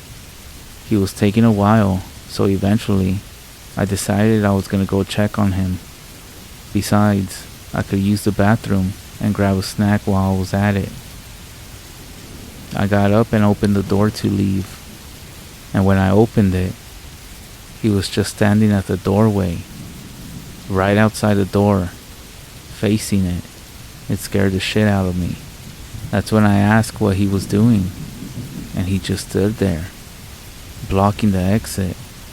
I realized he must have sneaked up to the door because I could hear him walk away from the room, but I hadn't heard him walk back up to it. It was super quiet out there, without the noises of the city. I should have been able to hear, but he refused to say anything or respond. He just stood there. I told him he was really creeping me out, but it wasn't like him to try to scare me like this. Finally, I decided to just go to the trailer and use the bathroom myself. I told him what I was gonna do. Then I moved past him, but when I pushed him out of my way a little, his skin felt freezing to the touch. I jumped a little, but it was a cold night, and he had been standing out there for like 30 minutes, so I figured that was to be expected. I walked as quickly as I could over to the trailer, and that's when he followed me, like right on my tail. It was unnerving. I joked a little, saying that he already surprised me by scaring me at the door. The joke is over already. Finally, I got to the trailer and walked in. He didn't follow. He just stayed at the doorway. Now, I want you to picture this. Imagine inside a trailer with the door open in the middle of the night, and your friend is just standing outside a trailer looking in. I checked on my mom, who was fast asleep. Then, I turned to go into the bathroom. It was a porta potty, and we keep the bathroom door shut because it smells bad. When I reached for the door and tried to open it though, it was locked. That's when I heard a nervous voice come from behind the door. In here. I quickly turned to look at Jacob, but the door was still open and there was nothing there but pitch black night. I froze. I would have heard the bathroom door open if he had come in behind me and gone that way. There is no way to do it quietly. That's when I just yelled out so loud that my mom woke up. I stared at the doorway, unable to bring myself to move a muscle. She got up, walked over there, and looked out. Not seeing anything, she closed the door and asked me what was wrong. By now, Jacob was coming out of the bathroom and acting perfectly normal, but just a little bit confused. I explained what happened, and Jacob said he was just taking a long time in the bathroom, basically. None of them believed me at all, no matter how much I insist. My mom is sure that I just got sleepy and imagined it. And Jacob thought I was trying to prank him. So my mom gets out a big flashlight and walks us back to the room. She tells us to go to sleep. Then she leaves and goes back to the bed herself. Now, this room doesn't have any windows or anything. So after a while, I calm back down a little bit. I'm telling myself that my mom was right. It must have been like a waking dream or something. Meanwhile, Jacob insists that he was in the bathroom the whole time, and I'm inclined to believe him, because there is just no way to really get around without being heard. So I settled down, but I'm a little rattled, but I'm thinking that I can just sleep it off throughout the night. Suddenly, the dog starts going nuts, right behind us. The room is up against the fence, so the dog must have been like right behind the room on the other side. I guess when the dog started going nuts, I got scared, because Jacob started laughing at me and said, "The dog barking at a squirrel or some shit, and you're over here shitting yourself." It keeps going like that for a long time though. Suddenly, the barking stops and gets replaced by whimpering. We hear the dog run away. There's about 45 seconds of silence before we hear something new. A small stretching sound on the back wall of the room. We both try to be silent as we can. Eventually, it stops. After 5 or so minutes of silence, Jacob decides to be brave He decides that he's gonna wake up my mom to tell her something crazy is going on. I wish he wouldn't leave me alone, but there's absolutely no way I'm gonna go out there. He arms himself as best as he can with a tennis racket we had in the room with us. Then he takes a couple small steps and opens the door and dashes out. I close it as quick as I can behind him. In less than 30 seconds, I hear a scream. Not long after, the door flies open, and he comes back in looking pale as a ghost. He looks tired and his breathing is like he just ran a marathon. His eyes look as big as dinner plates. I then ask what is going on like 4 times before he finally starts getting words out. He tells me he walked out there and he was walking through the garden as quick as he could, and then he saw my mom just standing there. He tried to talk to her, but she stared at him with a blank expression. Getting super creeped out because of what happened to me earlier, he took a couple more steps towards her, telling her that he thought something was in the woods. Suddenly, her face turned to an awkward smile. Then he realized something terrible. He hadn't noticed sooner because of the darkness. She was on the other side of the fence. Now, the door to this room does not lock, and as I explained earlier, this room had no windows. As he is telling me what happened, he is also at the same time putting stuff in front of the door, and by the end, I was helping him. In retrospect, whatever was harassing us seemed to not want to actually enter the room or the trailer, because the Jacob one didn't come into the room or to the trailer itself. Either way, we stacked everything we could against the door, thinking somehow, like in cartoons, this would actually definitely keep the creature out. So for the rest of the night, we heard scratches coming from all around the room. I, of course, ended up crying. Jacob looked like his mind had left his body with fear. At one point, whatever was out there was speaking as well. I heard it from right next to me where I was resting against the wall, in my mother's low voice, the same exact phrasing she had used earlier in the night. "What's wrong?" Followed by, "Go to sleep." The sun must have come up eventually. The scratching as well stopped. We heard my mom come to get us. This time, we actually heard footsteps. We of course refused to leave the room. My mom had to go get the property owner and have him take the door off. When we saw that it was actually her, I burst into tears again. We never had any experiences like these again, and we eventually moved away.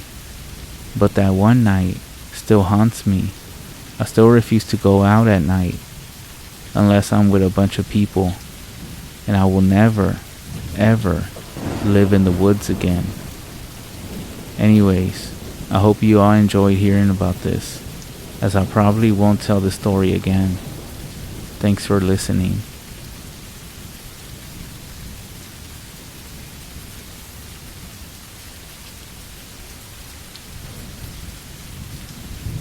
When I was 23, I had a security gig at a dairy farm in Ohio. It was a modest place, only holding a few dozen cows at any given time. My then co-worker, a 34-year-old recovering meth addict named Corey, had just been fired for letting a cow go missing on his watch. An offense that would get you fired in every sense of the word. For starters, Corey was insane. By the time we met, he was seriously addicted to all kinds of drugs, and it rendered him virtually schizophrenic. Long nights were spent with him during my training period. He would tell me about the CIA and how they were out to get him. He was convinced that they were broadcasting thoughts into his head, and that they would stop at nothing to ruin his life. More than once, I would catch him glancing over his shoulder or peeking out of windows with a dumb look on his face, hoping to catch a glimpse of whoever was following him. That's the type of person that Corey was. Each of our cows had an ear tag label with a number. At 8 p.m., they were each to be guided into their own respective stalls and locked in for the night. Padlocks became the norm after an incident with local kids a few years earlier. In the mornings, we would have to carry around a clipboard containing each lock combination and individually release each one. It was the most annoying way to start the day, but the cows were more secure that way. That's what made Corey's story so unbelievable. He had claimed that the previous night, cow number 29 had been locked away in her stall along with the others. He told us that the only thing out of the ordinary that night was a bat stuck in the rafters that he planned to deal with in the morning. In order for his claim to be true, an intruder would have unlocked the barn with a set of keys, unlocked 29's stall with the correct combination, then reset the locks and leave undetected. Either that or they picked up a 1,600-pound animal and leaped through a window. Considering Corey's nasty habit of abandoning his duties in order to twitch and hallucinate in the corner, a small part of me believed that some two-bit thief might have been able to get one over him. My boss, however, a 50-year-old hothead, concluded that Corey must have been involved with the cow's disappearance and kicked them to the curb. With nobody else to fill his position, my boss had offered to pay me extra for each of his duties that I could complete until we received a new hire. Naturally, I agreed. I would be heading back to school in a few weeks and needed all the money I could get. My first night back at work began normally. Since I would now be doing the work of 2 security guards, I would arrive early to get a head start on Corey's checklist. I started out by sweeping out the barn. Farmhands tried to keep the TMR in a long pile just in front of the stall door so the cows could eat throughout the night, but that shit practically painted the floor by the time I got there. Midway through, I noticed something reflective in the corner of the barn. I swept a loose bit of corn and hay over it to investigate. On the floor before me was a neon yellow ear tag, and I picked it up to examine it. 29. Next to 29's ear tag were the skeletal remains of a bat. I guess that was just another thing that Corey never got around to dealing with. I swept up the bones along with the rest of the barn. By the time I finished, it was already 8 p.m. I made my way out to the fields, and one at a time, I guided each cow to its assigned stall. I got through about 10 or so before I noticed something strange. Across the field, about 50 meters away from everything else and all the others, was a cow, alone. It faced away from me, seemingly transfixed on a nearby cornfield. Seeing a cow on its own is nothing strange, as they sometimes need personal space the same way as people do. What was strange, though, was the way that her tail stuck straight out from behind her, unwavering. She stood as if she were afraid to slip, with her feet planted far apart. Perhaps the strangest of all, her head appeared to be tilted at a 90-degree angle. I wasn't eager to tell my boss. They had already put down so many sick cows before, but losing 2 in the matter of a week might have been enough to send them over the edge.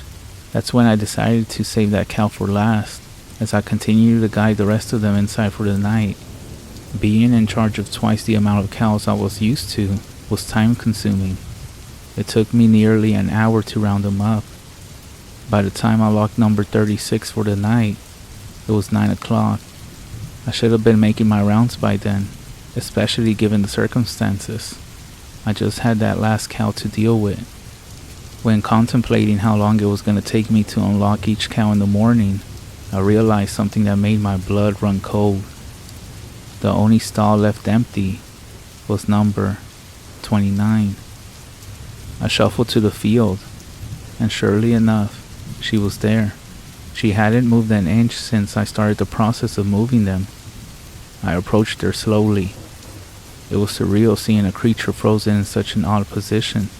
As I came up on her, I could hear a definite, but muffled, chittering. It was unlike any noise I had ever heard from a cow.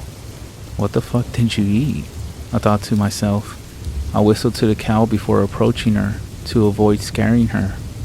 On a dime, the chittering ceased. The cow's left ear rose to face the sky and began to oscillate like the periscope of a submarine. I could tell that moving this one would be a challenge. I rubbed her back, attempting to calm her down. Bonding is key when establishing any sort of relationship with an animal. I had never interacted with 29 before, so we were unfamiliar with each other. Her skin felt bizarre, like clay with hide draped over it. I walked around to see her face. Her eyes were peeled open, darting around. Her mouth hung open and drooped to the side. I examined her left ear, searching for a place to reinsert her tag, but there was no piercing. I strapped the halter to 29's mouth and began to lead her. It was like trying to uproot a tree with a bike chain. Each tug that I gave was useless. I began to put my weight into it, but still, no luck. When I say no luck, I don't mean that 29 wouldn't follow me.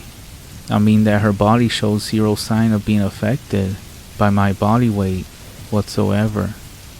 Cows are strong creatures, but they're not made of stone. I was perplexed. After 15 minutes of this, I decided that it was useless to continue on, with the clock ever ticking. I could no longer afford to neglect my rounds. I began to walk to the security post to collect my flashlight and get on with the night. I heard a slow trotting. I looked behind me to see that the cow had in fact moved. 29 was now facing me, not so shy now, I wondered. I turned around and continued walking towards the gate. When I made it halfway through the field, I began to hear the trotting again. But this time, it was louder and much quicker. I smiled to myself. Wish I would have known to walk away sooner. Without turning to face the cow, I walked into the barn and began fumbling with 29's padlock. 3 left, 32 right, 23 left. As the lock clicked open, I heard the floorboards behind me creak. A slow, vocal noise turned to a sickly gurgle. I hope to God whatever you got isn't contagious, I said before spinning around. All color drained from my face as I was greeted with the sight of the 8-foot-tall beast standing before me on its hind legs. Its ears were flapping like a hummingbird's wings. Its head was cocked sideways with one eye focused on me. Its pupils seemed to grow and shrink as it scanned over my entire body. Its lower jaw slowly moved up and down as it began to vocalize again. It began to creep towards me. Its front legs were kicking as it attempted to keep balance, all the while making that same noise. I began to feel lightheaded. I grabbed 29's padlock and made a break for the door. That's when the cow began to stomp behind me. I began to hyperventilate as I sprinted. The rest of the cows were spooked, shaking and jumping around as well. I slammed the door shut and clasped the padlock. A sickening boom shook the entire wall of the barn as 29 began to claw at the door. Oh, oh, oh, the beast croaked before chittering once more. I backed away from the door slowly, its wooden frame bending and contorting at the sheer force behind it. Without another warning, I turned my back to the barn and ran to my car as 29 began wailing and pounding. I never ended up making any rounds that night. Instead, I started my car and left that fucking place in the rear view mirror. I didn't even tell my boss. In fact, I avoided several of his phone calls because I had nothing to say. I figured it would be best if I just quit the easy way. There are certain things in life that back you into corners. Silence forces your hand, you know. That's why I'm writing this now. I still wanted my money. A few weeks later, just before making my 2-hour drive back to college, I stopped by the farm to pick up my final check. My boss wasn't in his office on Tuesdays, so I took advantage of the situation and granted myself access with the key that I had seen him kick under the rug once or twice. After snagging my check and a few Jolly Ranchers, I got in my car and slowly began to drive away. Out of the corner of my eye, a young farmhand standing in the grazing field caught my attention. I lowered my window and said, "Hey kid, stay away from the night shift." But he didn't answer me, nor even look at me. He just continued to stare at the pile of bones before him. As I kept driving, I kept staring at him, and he wouldn't even move an inch. That's when something struck me as odd. His head was tilted sideways, similar to 29's head. I swear, I'm never going back to that farm again.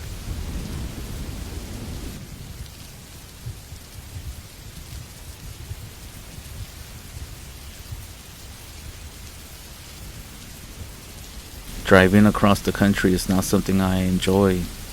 I used to not mind it so much back when I wasn't required to do it every other week. I work in the sales department for the largest office supply company in the Midwest.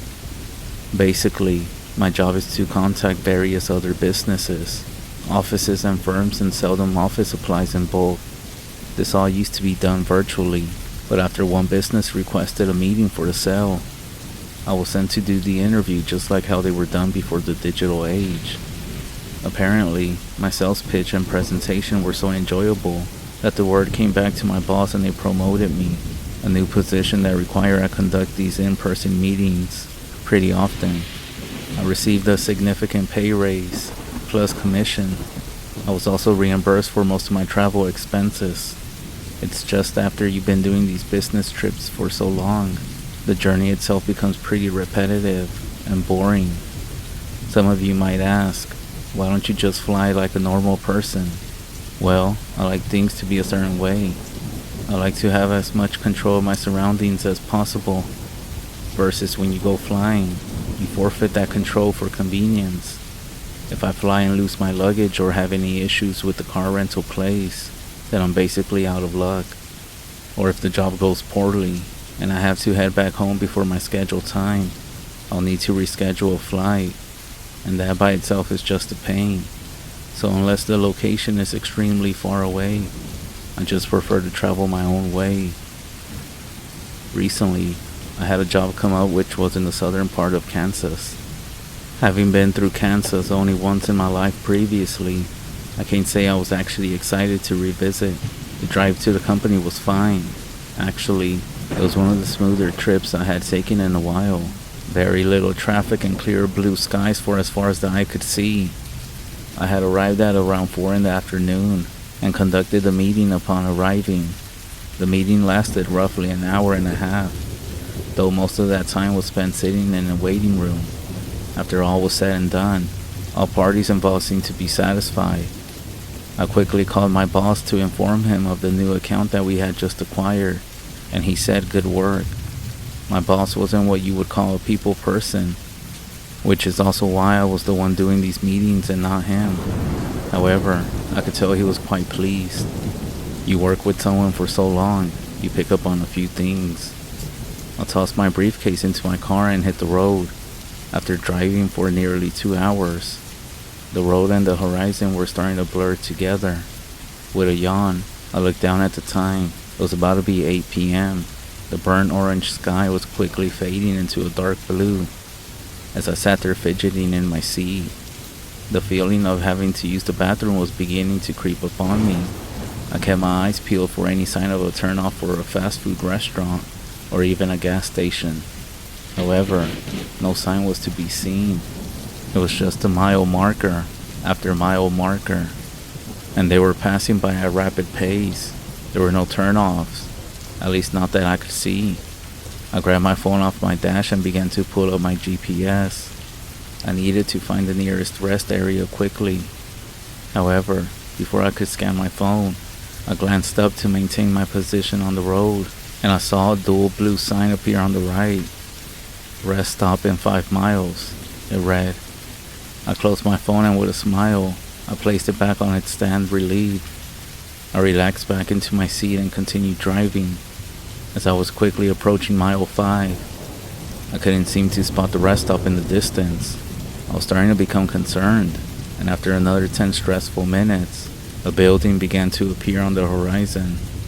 Seeing an entranceway, I turned the wheel and pulled in. The rest stop didn't seem like anything special, but by that point, I didn't care. I just needed to use a bathroom. I hopped out of my car, and when I did, I noticed I wasn't alone at this place. There was a truck sitting a few yards away, parked near the door to the building. I briskly walked towards the building, and as I passed by in front of the truck, I felt like somebody had their eyes on me. I turned my head and saw a man sitting in the driver's seat, staring straight ahead. He was wearing sunglasses, just sitting there with both hands on the steering wheel. He didn't seem to be looking directly at me though, just in my general direction. Aside from his sunglasses, I couldn't get a good look at his face with how dark it was becoming, but I pushed the whole situation out of my mind and continued onward. As I was leaving the bathroom, I noticed a vending machine. I bought a Snickers and stepped outside. When I did, I looked up and saw that the truck was gone. It was in that moment that a feeling of isolation started to creep up in the back of my mind. Now, I knew I had been alone in this entire trip, but for some reason, that feeling of being by myself became painfully apparent. I looked around for a few moments to see if anyone else was nearby. After shaking the weird thoughts from my mind, I hopped back into my car and returned to the highway. Once I was driving, I started to calm down. I even put on some music to help me get out of my own head. After driving for another hour, I spotted something on the side of the road, a blue sign that said, "Rest stop in 5 miles." When I read those words, a chill came over me and that feeling of isolation returned. I tried my best to get rid of the feeling from my mind. However, before I could shift my mind into something else, I saw it, the same exact rest stop. I slowed down a bit and looked at it. It was identical to the one I had previously stopped at. I tried to rationalize that the state had simply copied and pasted their rest stop design. I looked away and sped up, and I continued along the highway. I drove for another 2 hours, and by that point, the sun had set and had been replaced by the moon and stars above. Admiring the clear sky overhead, my eyes drifted down, and I saw it again. That same exact sign. Rest stop in 5 miles. I didn't want to stop at this place again, simply because this whole area was starting to creep me out. I had been driving pretty much non-stop since I left. I needed a break. And again, the same building appeared. And against my better judgment, I pulled into the parking lot. As I parked my car, my eyes drifted to the left, and I saw that same exact truck from before, in the same exact spot as before. I squinted my eyes a bit, but it was now far too dark to see if anyone was inside. I sighed, not wanting to be here any longer than necessary. I went to reach for the door handle, but then I stopped. That feeling from earlier, that feeling of eyes on me, came back. There was someone standing in front of my car's headlights.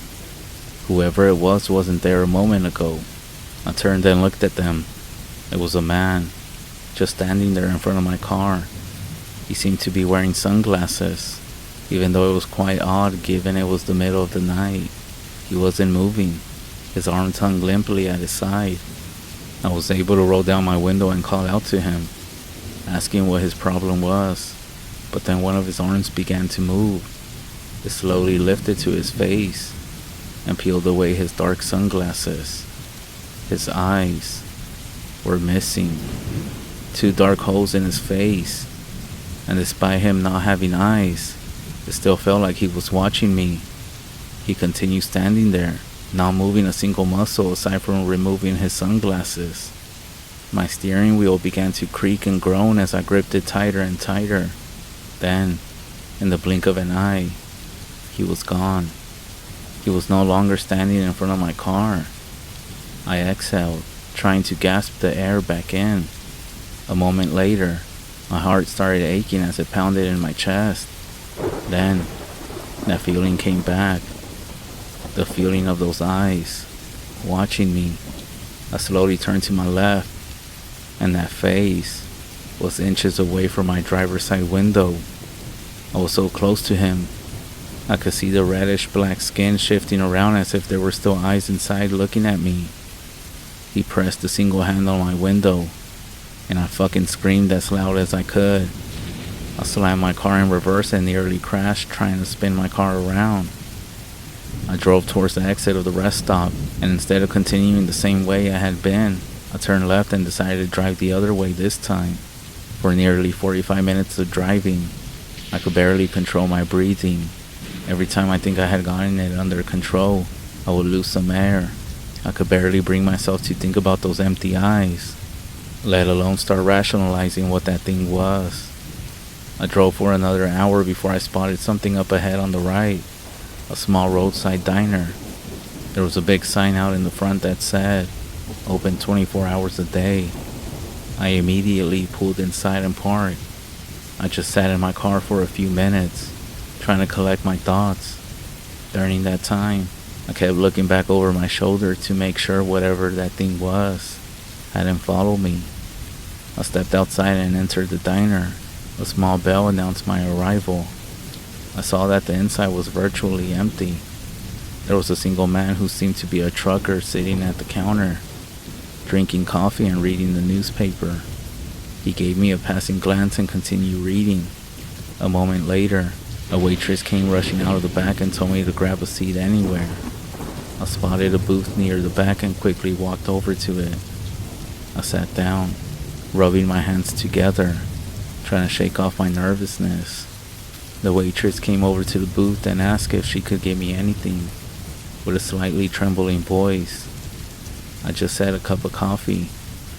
A few moments later, she came back, and with a cup in hand, taking note of my clearly unsettled appearance, she said if there was anything going on. I just told her I had been driving on Route 83 for a few hours and needed a break. When I told her this, she returned a confused look.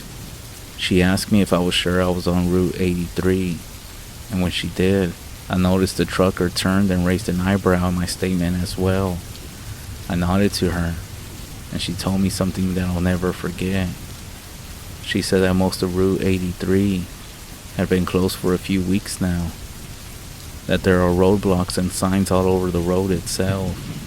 She also said that there's an ongoing investigation about recent disappearances that all seem to be happening in one area, near a lonely rest stop.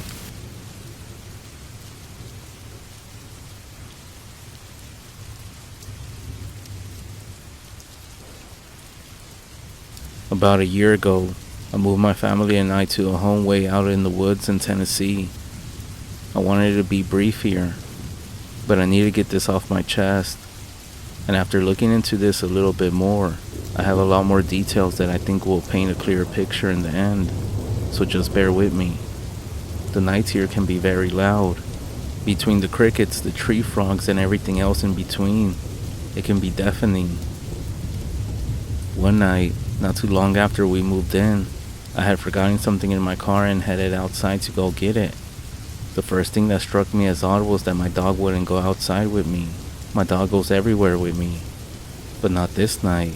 As I held the door open, she looked out then looked up at me like no.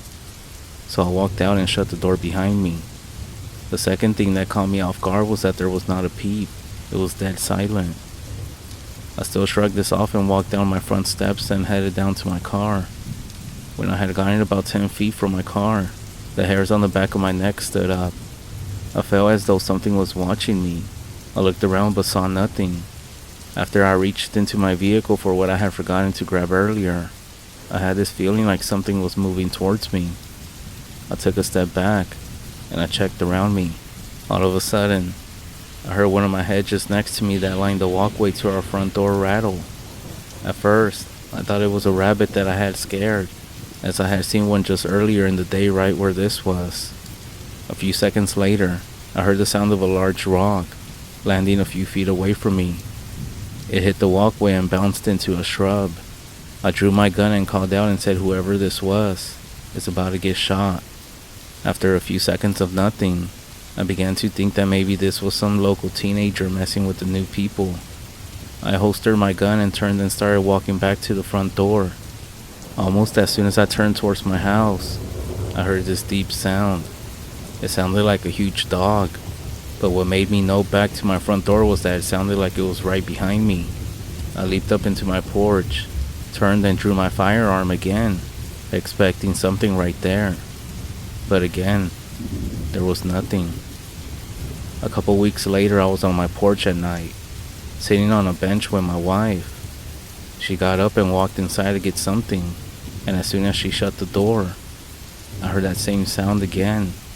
I couldn't see anything, yet this sounded like it was right on top of me. The sound was coming from everywhere, and it was very loud. Again, I couldn't see anything, so I noped it back inside of my house. Now at this point I was questioning moving here, but after nothing else really happening, I let it all go. A month or so later, it was a really rainy and stormy night. This is around 9 p.m., and my wife and I enjoy listening to the rain and talking about how relaxing the rain is. I grew up in Oregon, so I love the rain. And for the past 10 years, we lived somewhere else where it would dump the entire year of rain in one single day, then be bone dry for the rest of the year. Now for my wife, the rain was such a rare thing. She loved going outside and watching the rain. So for us, this is an enjoyable experience. As we were sitting there talking about the rain and relaxing, my wife stops and says, "Did you hear that?" And I said, no. What did you hear?" I swear it sounded like a small child calling for help out in the woods beside our house. She said, "No, I didn't hear anything." After a few moments of us listening, she was like, "There it is. I didn't hear anything, sweetie. Are you sure you're not just hearing things?" She looked at me offended that I didn't hear anything and said, "No, I'm positive. How could you not hear that? It was our son. I think he's out there and got lost." We then both looked through the blinds that were open right behind us, and we could see all of our children laying there. She said it was so weird that it sounded like our son. Well, it's not him. He's right there. Besides, I don't hear anything. She then stands up and says, "Wow, he's really crying out for help. I need to go look for him." Now at this point, if you knew my wife, you would know that she is absolutely creeped out by the woods and wouldn't be caught dead walking into them during daylight, much less at night during a storm. I grabbed her hand and said, "I've been listening, and there's nobody calling out for help." At this point, I'm getting a little bit worried. She was acting completely out of character, not to mention that at this time she is 8 months pregnant with our baby daughter. She then says, "What if there's some child out there lost?" Well, first of all, I would be able to hear them as well. Second, there are no other kids around here for miles, and the odds of them being lost 100 feet from our house is not possible. She then says, "I know, but what if it's a kid?" Before I could say anything else, she stands up and starts walking towards the stairs. I jumped up and grabbed her hand again and said, "I don't know what's going on, but you need to go inside." I didn't know what this was, but it freaked me out. A few months after this, just as it was getting dark outside, I heard the front door to our house open and I got up to investigate. We have autistic 6-year-old twins, and we have the door set up so that they can't open it without us there. So to hear the sound, it could only be my wife. What was more weird is the fact that she doesn't go outside without saying something to me. I walked out front and saw my wife walking down our private road towards the drive on the side of our house. I asked her what she's doing, and she said that she was sitting on the back patio and kept hearing a baby crying out in the woods. "Are you serious? And you just decided to walk off into the woods to investigate?" I said. She then looks out into the woods and says, "See, there it is again."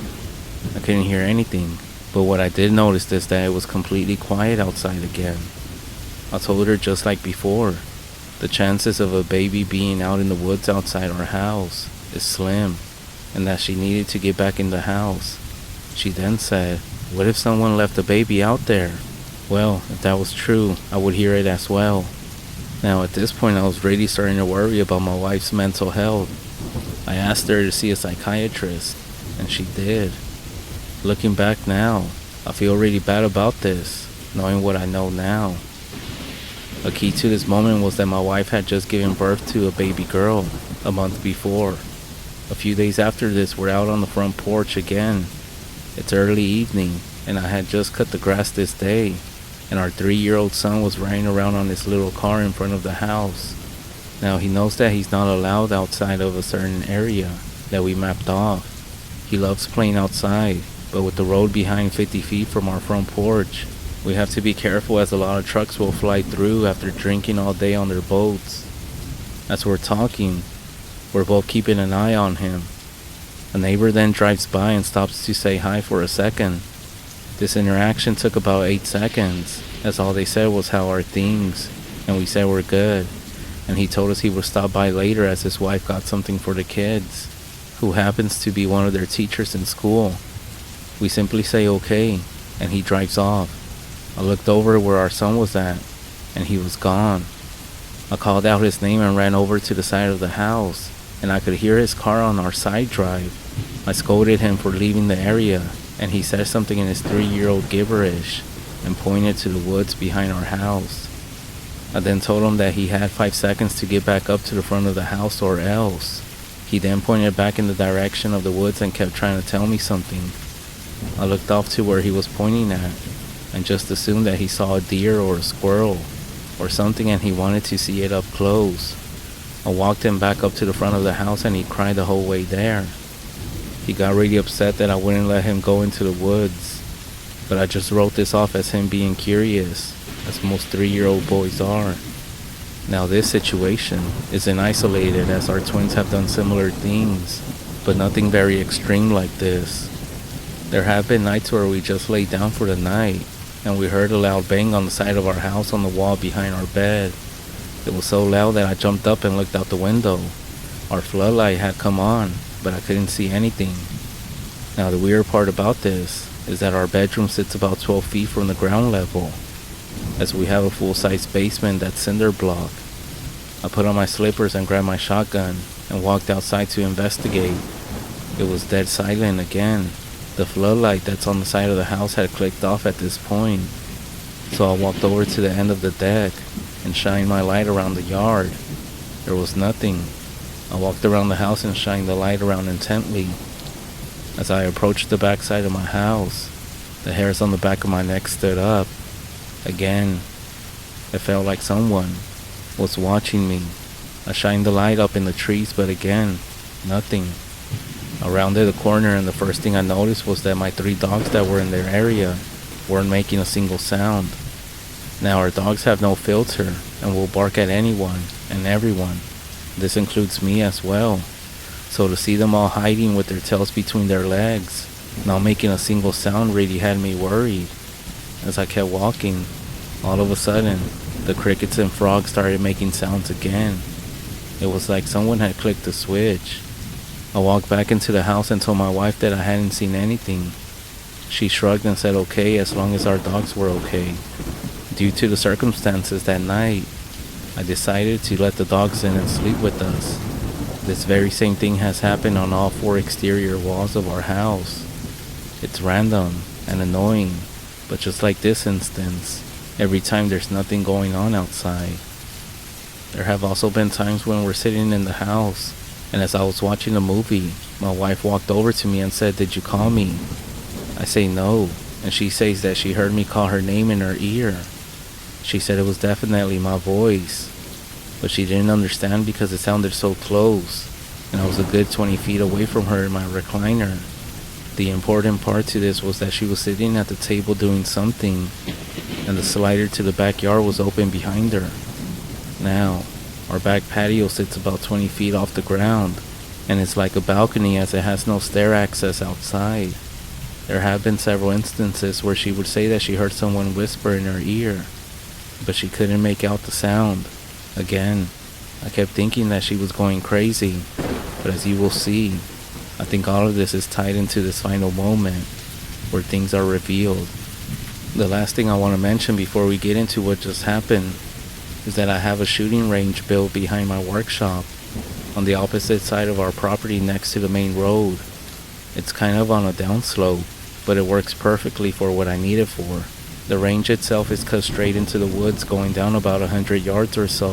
When you're at the downrange, you have woods surrounding you on all sides except back up to my shop.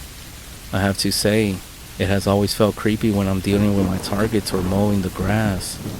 When you're down there, it feels like you're miles from anyone. One day, around 5 in the evening, I was sighting in a new rifle scope. The sun was still up, but it was going to start to fade soon, so I knew this was going to be the final test. Up until this point, nothing really happened while I was making my trips downrange, other than the feeling of uneasiness. As I got downrange, I kept getting this feeling like someone, or something, was watching me. I looked around but didn't see anything. As I was placing stickers over my previous shots, I heard something big off to the side of me. It sounded like a large branch had snapped off of a tree. Now, if you've been in the Tennessee woods, you will know that a lot of branches fall off the trees randomly out of nowhere. Except this time, it was very loud and sounded like fresh, strong wood, if that makes any sense. I turned and looked, but again I couldn't see anything. I started walking back up to my rifle, and I swear, I heard someone right behind me. I turned around, but again, saw nothing. As I started to walk again, that's when I heard it, a deep growling noise. It was really deep and loud, and what's worse is that it was all around me. I turned around facing the range and started walking backwards. The thought of some rabid dog charging out of the bushes had me freaked out, so running wasn't a good idea. I slowly walked backwards up the hill to my rifle, but nothing happened. I grabbed my rifle and sprayed the target with rapid fire, hoping to scare off whatever was stalking me. I left 10 rounds in the mag, then grabbed my rifle bag, and I quickly walked back up to the house. I never told my wife about this, as I didn't want to freak her out. So about a year later from when we moved in, my niece started staying with us as a live-in nanny to earn money over summer break from college. We were on our way back from the store, and about a mile from our house, I saw 2 eyes reflecting in the headlights coming from a white tree on the side of the road just ahead. It caught my attention because they were higher than a deer, but a different color and size. Just as I had said, "What is that?" and squinted, they had vanished. I had made a comment that it was almost as if they had known I could see its eyes and moved. The color was kind of golden green, but they resembled the mannerism of a large cat, as they felt ominous. It's hard to explain, but I shrugged it off as we were passing the tree and saw nothing. A few moments later, we arrived at the house. As we were getting bags out of the car, my 3-year-old son came running out of the house excited to see me. As I was waiting to help her carrying her bags, I heard my dog growl. I looked in the direction she was looking at, which was towards my neighbor's property across the street. What I saw has kept me up all night. Up until this point, I have always been skeptical, as I had never seen anything with my own 2 eyes. Even with what just happened to me the year prior, I still had my doubts that it was just my mind playing tricks on me. My street is kind of a spread out neighborhood. Each house sits on several acres, and at the end of our road is Kentucky Lake. My neighbor's house is adjacent to my house on about an acre or 2 lot. Directly in front of my house is a wall of woods, and directly behind my house is several thousand acres of untouched forest. As I was looking across the street to my neighbor's property, I saw a large dark figure between the trees at first. The movement caught me off guard, as it looked like something big moving quickly on all 4s. Then, when it came out into clear view, it stood up and walked like a man. At first, I didn't know what to make of it. It was very tall, but the strange thing about it was that the distance it was covering, I swear, I could see through it. It was clearly walking quickly, but moving faster than any person could even sprint. There was also no sound. It was like it was phasing in and out of reality as it moved. I then said, "What the hell is that?" and realized that it was looking directly at us. It had moved at an angle away from us to minimize the time out in the open, and moving quickly as it could while still being silent. The hairs on the back of my neck stood up as I realized that whatever it was stalking us. I told my niece to get in the house right now, and I grabbed my son and booked it inside. I grabbed my rifle with a short scope and came back outside to see my niece still grabbing stuff out of her car. I watched over her without saying a word. As she was slowly walking, She turned towards the woods across the street from my house and suddenly bolted for the house. She ran up the steps in a panicked state. I asked her what she saw, and her face was pale as a ghost. She then said, "I heard something big in the woods walking loud on the leaves, and when I turned towards it, I heard a deep guttural growl." I asked her why she didn't come when I told her, and she said she thought I was talking to my son. I told her what I had seen, and she wanted to get a closer look to see if she could see something. As she was walking down the walkway, I heard the sound of dry leaves crunching in the woods across the street. She's about 6 feet away from my wife's SUV. As she turned and started walking back to me, I caught a glimpse of something gray and hairy move from behind the SUV back across the street into the woods. My porch is kinda elevated, and our SUV is about 6 feet tall, and whatever this was, it cleared about 45 feet in what looked to be a single jump. It moved like lightning. Whatever it was, it wanted my niece. It jumped behind the car out of my line of sight and was waiting for her. She still doubted my warnings and grabbed a flashlight and walked back towards the car. As she entered my driveway, she stopped dead in her tracks, leaned a little bit, as if she could see something. I asked her what she saw. That's when she turned and ran back up the porch with a terrified look on her face. She said it was a figure, a shadow, hiding inside of a tree, and that she saw its eyes. I asked her what they looked like, and all she could say was that they looked red at first, but as she got closer, they looked dead. I said, "What do you mean by dead?" And she said that where the pupils were, it looked gray, like the way eyes look when they go blind, and she swears that she could see through it, almost like a dark cloud. She wanted to go out again and took a step down the stairs, and as she did, that's when it revealed itself from the tree. I then said to get inside, and I went in and locked the door. It looked like a very tall human-shaped being. It was really tall, and it looked ominous as hell. The next morning, we did a height comparison to the tree limb where she saw it stand over, and we put it to around 9 feet tall, and its eyes were about 6 inches apart. At this point, I don't know what this thing was. After doing some research, I think this thing was a glimmer man, a crawler. I looked to see if there had been any other sightings in Benson County, but nothing. More important, I swear it would face in and out, almost like a shadow person, but bigger and more obvious. One of the weirdest things that I have came up with is that this thing can communicate without saying anything. This might explain why everyone was hearing something that nobody else could hear. Second, it has a playback-like communication. So when I heard a dog panting, it was most likely one of my dogs it heard. My wife was actually hearing our son crying for help, as he had recently fell and cried for help as well. The baby crying would be our newborn baby, who she had given birth to recently, and it must have heard me call my wife's name, and so maybe that's how it was calling my wife's name with my voice. Another thing that my niece had said that night was that she felt compelled to go back outside to it. She said she felt like this thing was communicating with her somehow, and it wanted her to go back outside. The more I read about this, the more everything that's been happening over the past year makes sense. One thing that I find extra convincing is that down the road, towards the lake, there's a property that is barbed wired off, and it's nothing but forest with no driveway.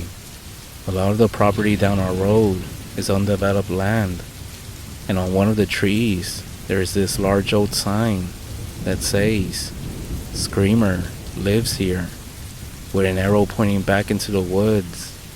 I have to admit, when I first saw this sign, I laughed thinking maybe the owner screamed at trespassers who enter his property, and teenagers put up the sign to mess with him. But when I did a satellite search of our neighborhood, that entire section of road has no houses or trails or anything, and it's just pure forest. Now that you understand my story, I doubt this is the ending. The next question is, what can we do? I don't want my wife or kids to disappear one day. I feel perplexed and scared, as what can I do? If you have any advice, let me know.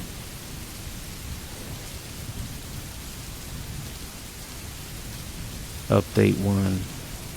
Thank you all for the support. We're overwhelmed with the number of responses that we have had. Unfortunately, we can't afford to get a camera system or the trail cameras that many have recommended. I'm a disabled veteran and had just lost my business to the COVID lockdowns, and we're struggling a little bit.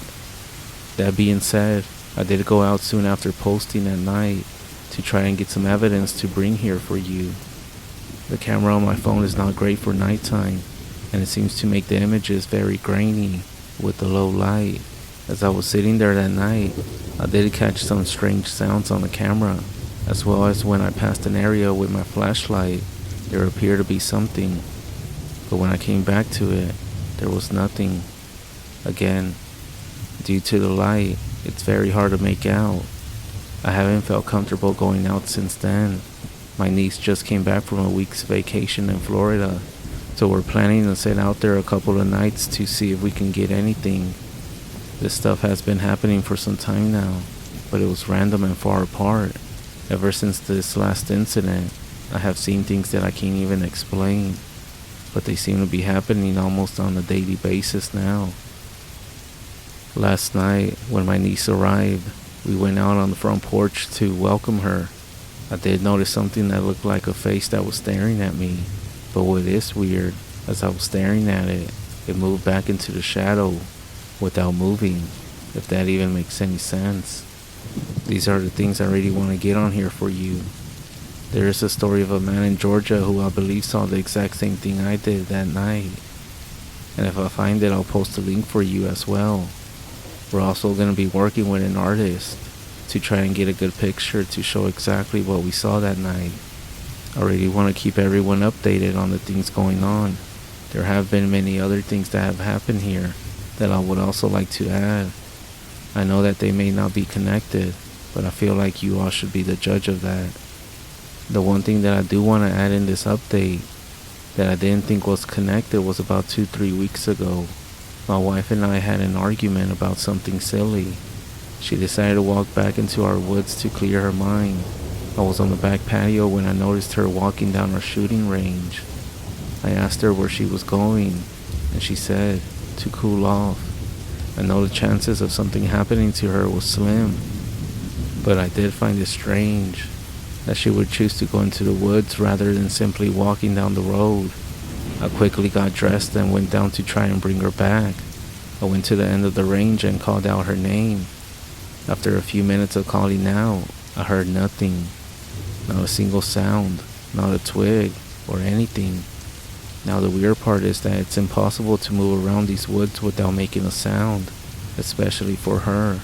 I was worried that she was walking too far, but I had to get back into the house as our children were alone. It freaked me out because it was as if she had just vanished.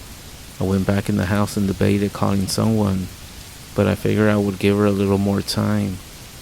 I went to the back patio and waited. After about an hour, I started to get really worried.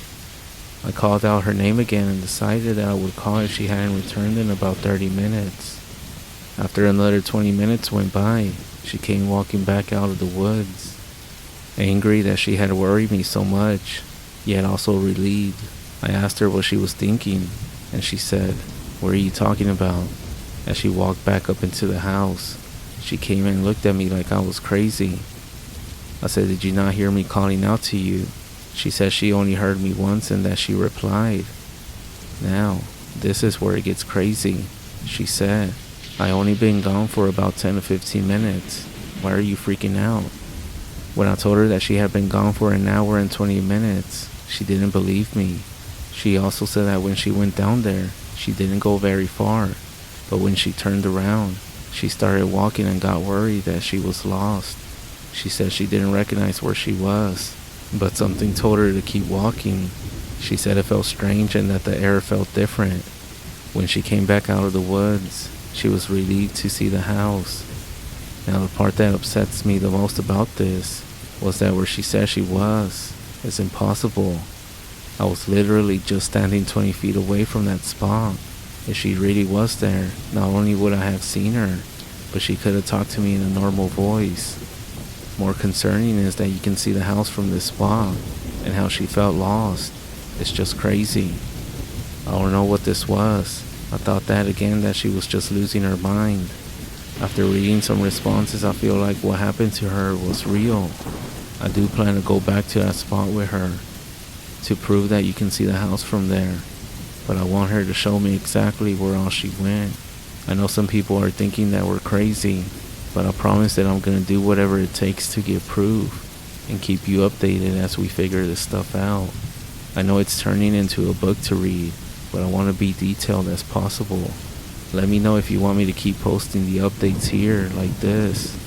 I'm gonna try to keep a weekly update for you all.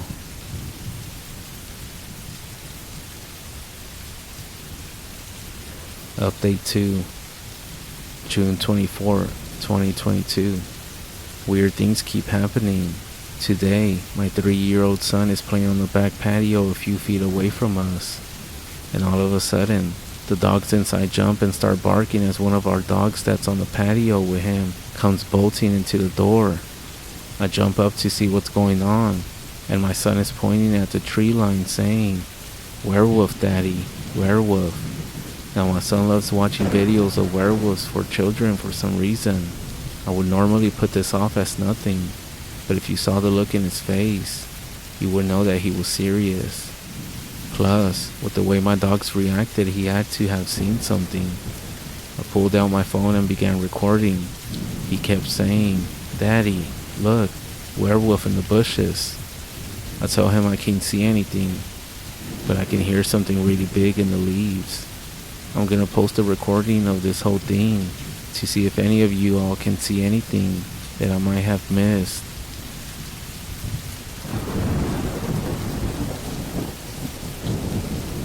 Update 3, July 9th, 2022. Alright, I meant to keep everyone updated up until now. I have just had a lot on my plate. My niece has quit. She said she can't handle all the stuff that's been happening to her. Everything was fine for a while. We kept indoors for the most part. We went out on the porch one night with a flashlight and camera hoping to catch something. We kept hearing things in the brush. After a while of not seeing anything, we went back inside. I said my prayers, then slept like a baby. My niece, however, did not. She woke up late the next day and seemed a bit jumpy. I then asked her, "What's wrong?" She said that she didn't sleep well as something was outside her window. It took some time to get her to talk about it. She said she could hear something big outside her window, but every time she looked, she couldn't see anything. She said she heard weird noises that she couldn't describe. She came out in the living room to see if I was still up, but I was fast asleep. She then decided to go back to her room and go to sleep watching YouTube on her phone. She said that she was almost asleep when she felt something standing right behind her. She turned around and said there was nothing. She said she kept having the feeling but brushed it off as her imagination. That was until about 3 a.m. when she woke up. She had the same feeling as before, but this time it was very intense. Like whatever it was, it wanted to devour her. She turned around quickly and saw what looked like a shadow disappear into the wall in the blink of an eye. She told me this kept happening until she passed out late in the morning. I told her it was weird as we have never experienced anything like that in the house before. We have had weird things happen, like things disappear for a while. Then they reappeared days or months later in the exact same spot they last were. She said it felt like whatever this was, it made her feel like it wanted to cause pain. I told her to keep me updated and to let me know if anything else happens. A few days later, she then asked if she can use the hot tub that's out back. I explained that it's off as we can't afford to heat it up. When we get over to it, I open it to look inside. To my disbelief, not only is it on, but the water looks great, minus a little cleanup that needed to be done. As I'm walking around, all of a sudden, I hear this really loud sound behind me, almost like a log falling onto the ground, or a really big boulder hitting the ground. Imagine an engine block falling 20 feet onto soft soil. It made me jump. I turned around but couldn't see anything as the brush was too thick. I kept helping her work on the spa. Then she says that she's gonna go inside and get changed so she can get in. I look around and realize that it's getting dark outside and I really don't want to be out here. I bend over to work on getting the filter cleaned out, and I hear what sounds like something big snapping branches and charging at me. It made me jump and run to the back door. I turned around to see what it was, and it was nothing. I walk back into the house and walk upstairs. I tell her that I heard something out there, and she looked at me for a minute, then said, "Well, I want to get in and relax." She then asked if I can leave the back patio door open so if she needs me, she can call. But according to her, she enjoyed the spa without incident. However, every day I noticed her getting more anxious and less willing to talk about it. She says every night something new happens to her, but when I ask her to explain, she always refuses. A few nights later, I walk out on the porch and notice it's dead quiet again. I ask her to come out on the porch with me, but she says that she's tired and wants to call her boyfriend and go to bed. My wife gets up early and takes care of the kids, and it's my job to handle night shift, so she's in bed at this point. I decide that I don't have the guts to do this alone, so I put on a movie and relax in my recliner. I end up falling asleep, then wake up at around 3 a.m. to a noise coming from my niece's room. It sounds like a very deep voice. I knock on the door. I call out several times, but get nothing in response. I figure it must be her video and decided to let it be. I head to bed, and just as I start to pass out, another loud bang happens. I wake up and hear what sounds like something skittering on the wall outside of my bedroom. I understand that this is way up in the air and physically impossible. I look out the window, but I don't see anything.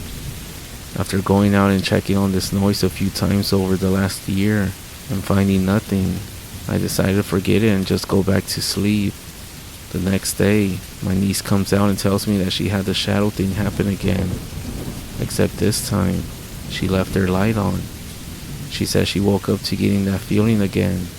She said that when she opened her eyes, she could see an extremely tall shadow figure standing over the top of her. She said it was moving closer, and just as she started to see the details of its face, she turned around in a panic, but nothing was there. She said the eyes haunted her but didn't want to elaborate any further. The next morning, for the first time ever, my niece is up bright and early. I noticed that she looked anxious as she told me that she is headed home for the 4th of July weekend and will be back on Tuesday. I ask her if she is okay, and she just says yes and quickly walks out the door. Later that day, I get a call from my sister telling me that she won't be coming back. I ask her if everything is alright, and she says that she just wants to enjoy the rest of her summer. A little while later, I get a call from my niece telling me that she doesn't want to work here anymore, and she can't handle the emotions of whatever is out there. She doesn't explain more than that. I checked on her room, and I noticed that she's been sleeping with one of the windows wide open. This window is perfectly accessible from the outside. I don't know what's been going on with her, but whatever it is, it looks like it could have been coming in the room. Anyways, jumping to the 4th of July, I do fireworks in front of our property by the road facing the woods. Due to what's been happening at night, I decide to do all this prior to it getting dark outside.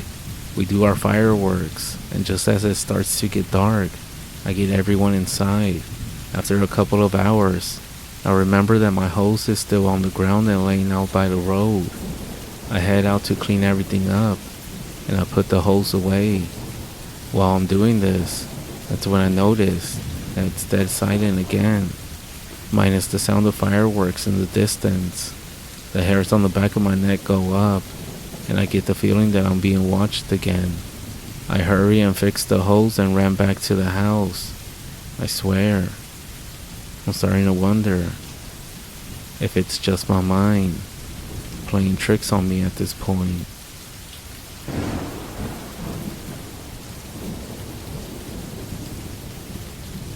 Update 4, January 2024. We're still here, and most of it has stopped.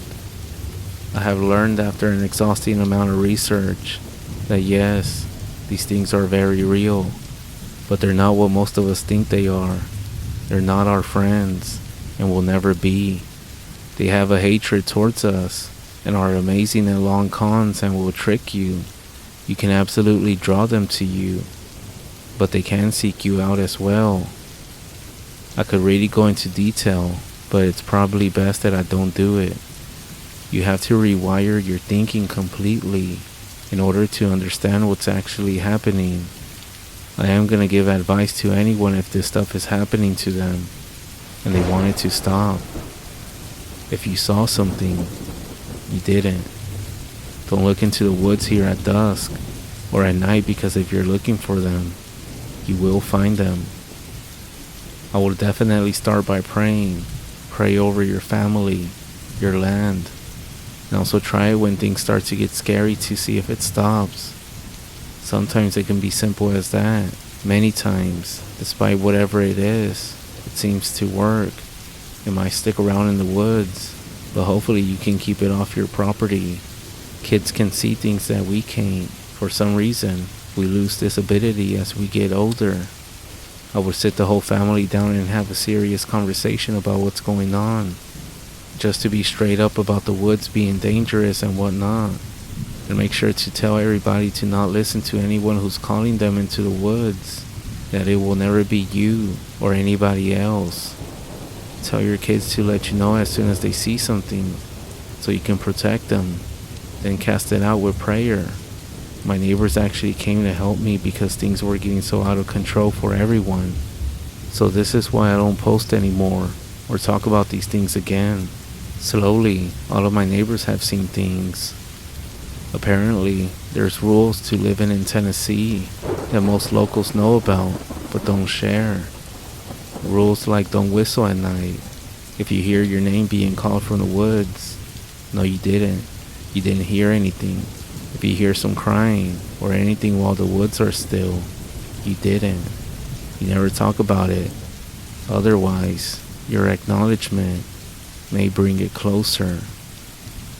This will be my last update. Stay safe out there.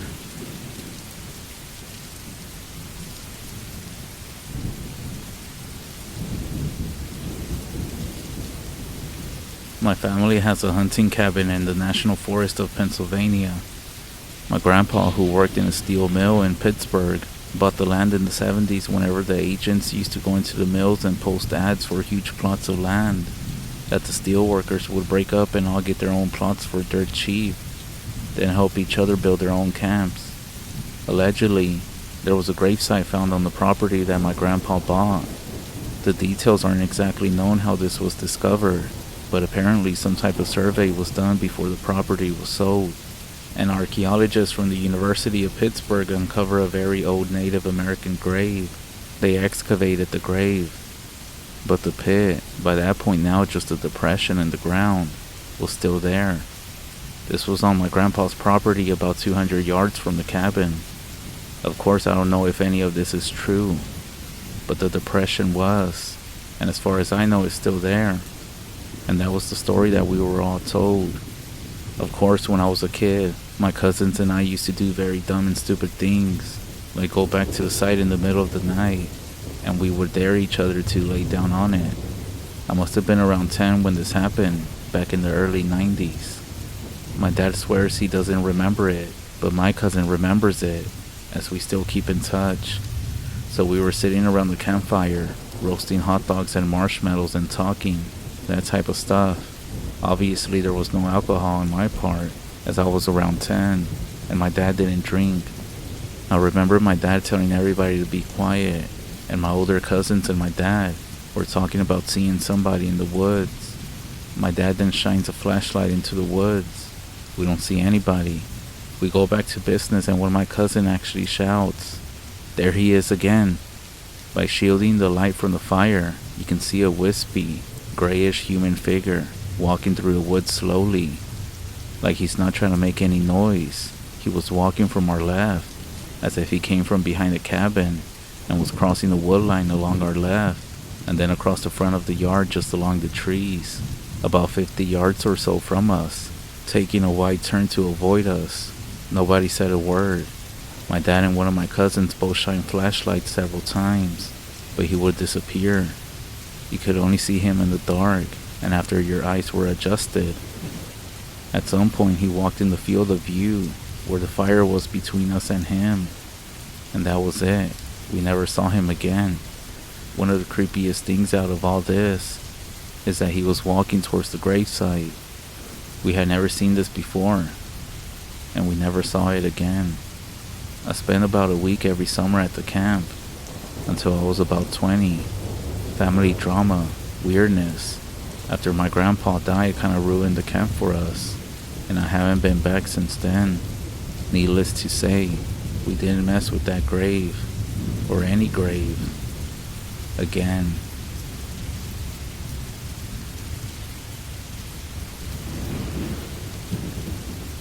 After reading a few discussions on here, I decided to add one of the creepier, still unexplained events that happened to me, and to a group of friends within the past 5 years. Thinking back on it, I still get this unnerved bad feeling that just sort of lingers. Anyways, here it goes. A group of friends and myself rented a place on the lake for just a fun-filled drunken weekend. We were all in our young to mid-20s, and it was supposed to be just a big party. For the most part, that's what it was. The Friday night and Saturday morning we pretty much went all out having a blast on the water and just doing fun, stupid stuff. Well, naturally, when Saturday afternoon rolled around, we were all so dead from going all out that we decided it would be a night of no drinking. Maybe a little weed smoking by some of us, and just kind of having a chill evening at night. That's what it was, relaxful. So 9 p.m. comes rolling around, and about 8 of us were inside the house, and 5 of us were outside. The house was a 2-story with a 2nd-story deck back porch, and it was surrounded by the woods, and then down through the woods you would hit the lake. I'll mention that we had already experienced some weird things from the locals when we arrived in town. Mostly just backcountry old-timers that I assume were irritated because we were a bunch of college-age kids looking to have a good time. But the town and the lake are big, so it's not like anyone knew where we were staying at. Anyways, 3 of my friends were on the upstairs back porch, and my other friend and I were downstairs outside just talking on this little old table near the woods. I mean, it was otherwise just a really nice night. My friend and I were just getting lost in the conversation, and all of a sudden, there was this weird feeling, like an unnerving experience that came from the woods behind us. It was so strong that we both kind of quieted down, and then, out of nowhere, there was this loud chanting coming from deep within the woods. I have no idea how far away it was because of the way the lake is set up. I'm pretty sure the voices were carried up through the forest. It was so strong we both kind of quieted down, and then, out of nowhere, there were these loud voices coming from the woods. It sounded like some kind of secret cult, just chanting away, and all of the voices were male. I mean, they were loud and perfectly in sync. I think we were frozen for all about 20 seconds before I couldn't contain myself and ran towards the house with my friend following me. I don't know how to explain the feeling that came with that chanting, but it felt very evil, like something so uninviting. I was shaking by the time we got up to the 2nd story and ran out on the balcony with the other 3 friends, one of them who was my brother. By the time we got up there, the chanting was gone, and I naturally asked, "Did you guys hear that?" They had also heard the voices, and now seconds later, it began again. So the 5 of us are out there peering into the forest, listening to this chanting that would sometimes sound far away, and then sound very close. They were all male voices in the weirdest language, and I don't even know what it was. It sounded almost like a strange extreme church. Then following the chanting, a loud bang like someone hit a huge metal object sounded, and then the worst part came. A man, screaming, in extreme pain, crying and screaming. All of my hair was up at this point. It was the scariest thing ever. My brother and I were staring at each other. The screaming stopped, and then it was back to the chanting, which eventually died out. I was so freaked out by it that I wanted to call the police, because it sounded like whoever screamed was in a lot of pain. That mixed with the weird chanting just made me immediately think of some terrible sacrifice going on. One friend tried to say that it must have been some drunk guys just messing around singing and being weird, but there is no way that was coming from some drunk guys. They were perfectly in sync, and then the loud screaming of pain. I didn't call the cops, and I wish I would have, but to be honest, the forest is so big, and since the lake house was up looking down at the woods and lake, it could have been anywhere. It definitely wasn't close to us, but it was close enough to hear all of that perfectly.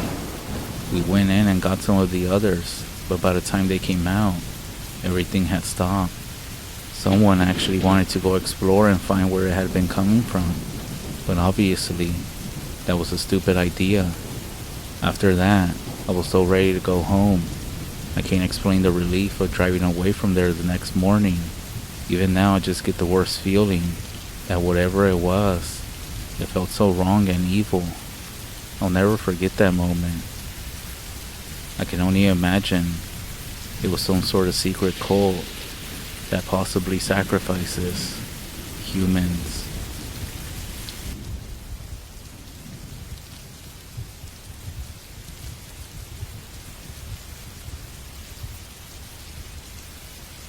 Day 1. I hit a deer on my way to work. It's actually very common where I live. It's an area that's filled with woods, with trees lining the road that are just perfect for concealing a deer until the moment it leaps in front of your vehicle. Apparently, at least 2 are hit and killed each day. My cousin and grandparents have all done it, quite a few times actually. So I guess it was a matter of time before I did. I was already running a few minutes late, putting off leaving as much as I dared. I opened the garage and stared at the black tree silhouetted while I slipped on my shoes. It's spooky, waking up at 5 a.m. to a pitch black world.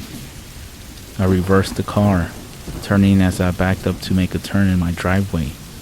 I didn't even bother to look back, 'cause obviously there's nothing ever there. On top of that, I know my own driveway. Well, I thought I did. I cussed and braked. That was either the low stone wall in front of the garden or something else, most likely a deer. I pumped the brake lights and looked through the back window. Nothing. I was already a few minutes late and figured I would either come home to a deer in my driveway or some damage on the house, and I drove off. I came home to none of those things. On the plus side, the car was fine. Day 7. I saw a deer today on my afternoon jog. I work the early morning shift, but have the afternoons off, and I make a genuine effort to exercise daily, no matter how tired or drained I feel. I often see deer hanging out in people's yards or the woods, so it wasn't an unusual sight. What was strange was the injury on her back right leg.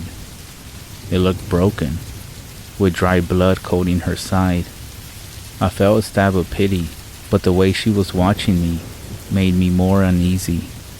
She didn't flinch, stood like stone and stared. Despite the heat of my run, my skin was cold. At the end of the block, I glanced back to put my stomach at ease, and I saw nothing. Just a neighbor standing over the garden bed, staring back at me.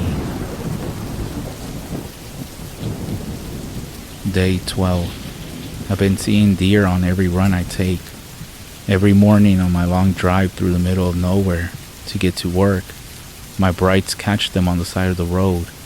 I think that's normal. They don't have any natural predators, unless you count cars. I haven't seen my bloody friend since last week, and I'm assuming she's most likely dead. These deer, though, the way they watch me makes my skin crawl. I refuse to let it get to me. Fortunately, I can blast my music and run faster. Anyways, whenever I see deer and check again, The deer's gone. Most likely scared off by the appearance of a neighbor or two who's shown up. They would help, if anything happened. Day 13. Yeah, fuck what I wrote the other day. I know deer are night creatures, but that cannot explain what I saw this morning. I opened the garage. On the edge of light cast by my garage was a massive deer, standing and moving silently in my yard. I jumped for my car and sped the hell out of my driveway. They didn't run in front of me, but they just watched. My hands were slipping on the wheel throughout my drive, and my heart continued to pound at work, and it wasn't the caffeine. As a matter of fact, I have stopped running after work. Day 17. I'm so embarrassed right now. I'm in tears. Since yesterday morning, I've been staying inside the house as much as possible. I was looking out my front window this evening, considering how quickly I can get in my car and through the driveway, when I saw the massive deer again. Only this time, and I know what I saw, there were about 3 people standing with them. I called 911 and told them what I saw out front. 3 police cars, apparently having nothing better to do, showed up, but the people and deer were gone within seconds of me calling. Typical. I spent over an hour with the police. I made it seem like this was the first time I had seen deer act like this. No, I didn't recognize anyone. And no, I didn't want to talk with anyone. I saw the people trespassing and freaked out. The police finally seemed to buy that, and they backed off. Day 19. I'm not sure what's gonna happen next, but please, I beg you, if you ever hit a deer on the road, or come across a deer that has been hit on the road, get out the vehicle and help it, because who knows, one of its friends might be watching you.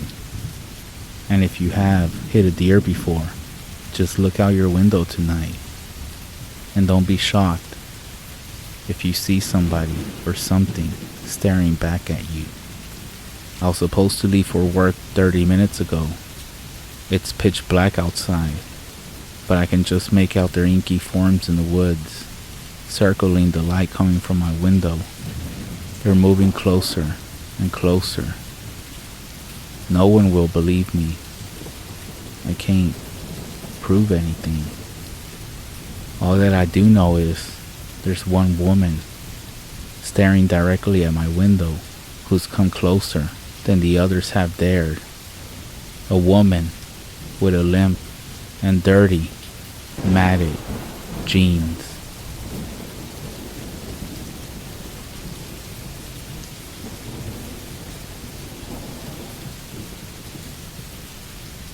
I went to high school in Arizona, and we had lots of Navajo students. One of them who told me about her grandma. She said that when her grandma was young, her family thought there was a skinwalker stalking their home.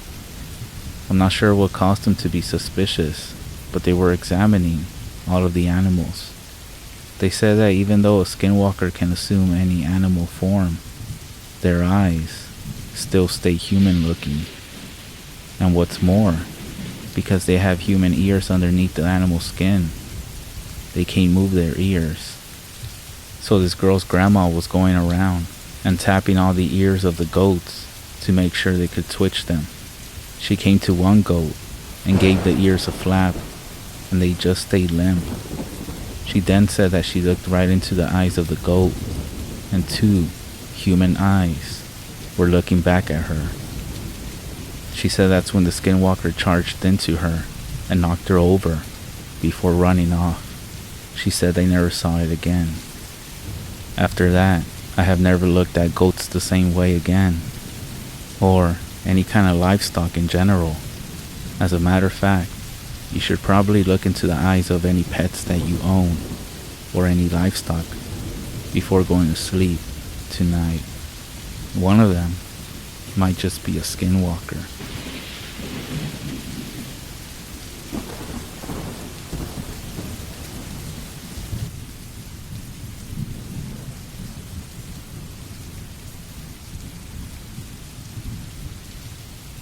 I like to apologize for any grammatical errors.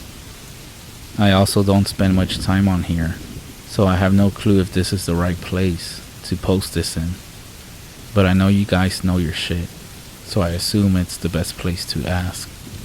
Second, I only just recently learned what a Skinwalker is, and I still don't know much about them, which is why I would like other people's opinions. This happened in September of last year. We live on a huge horse farm in southern Kentucky.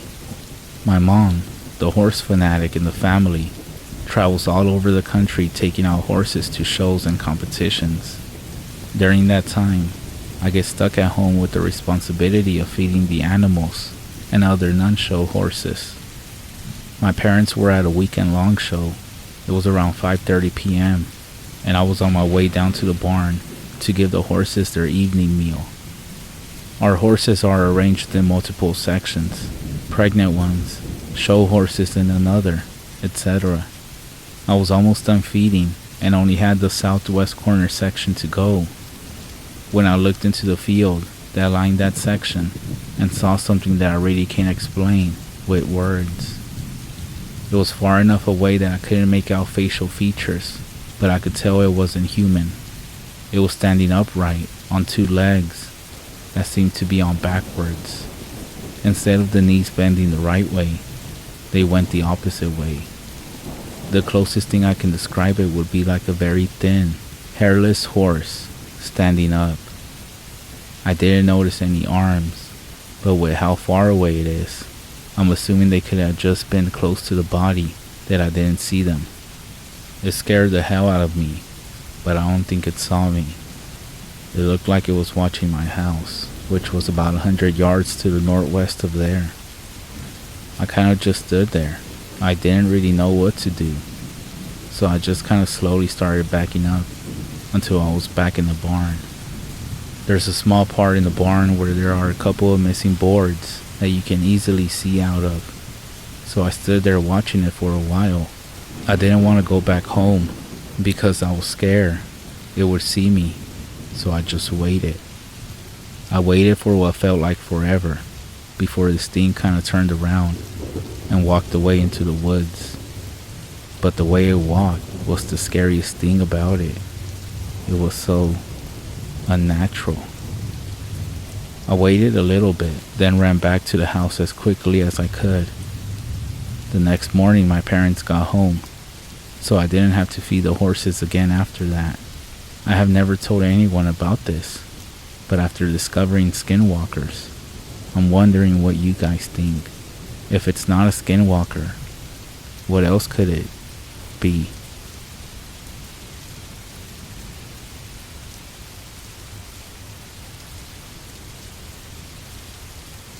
I had a childhood friend, Johnny. We weren't the closest, but we were part of the same quote-unquote church. So sometimes we spent time at each other's houses.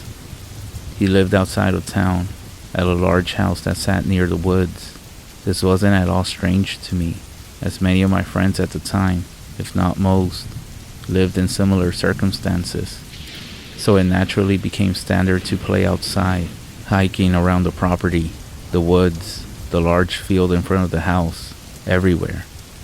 Johnny had a little brother, Steven, who sometimes wanted to tag along as well.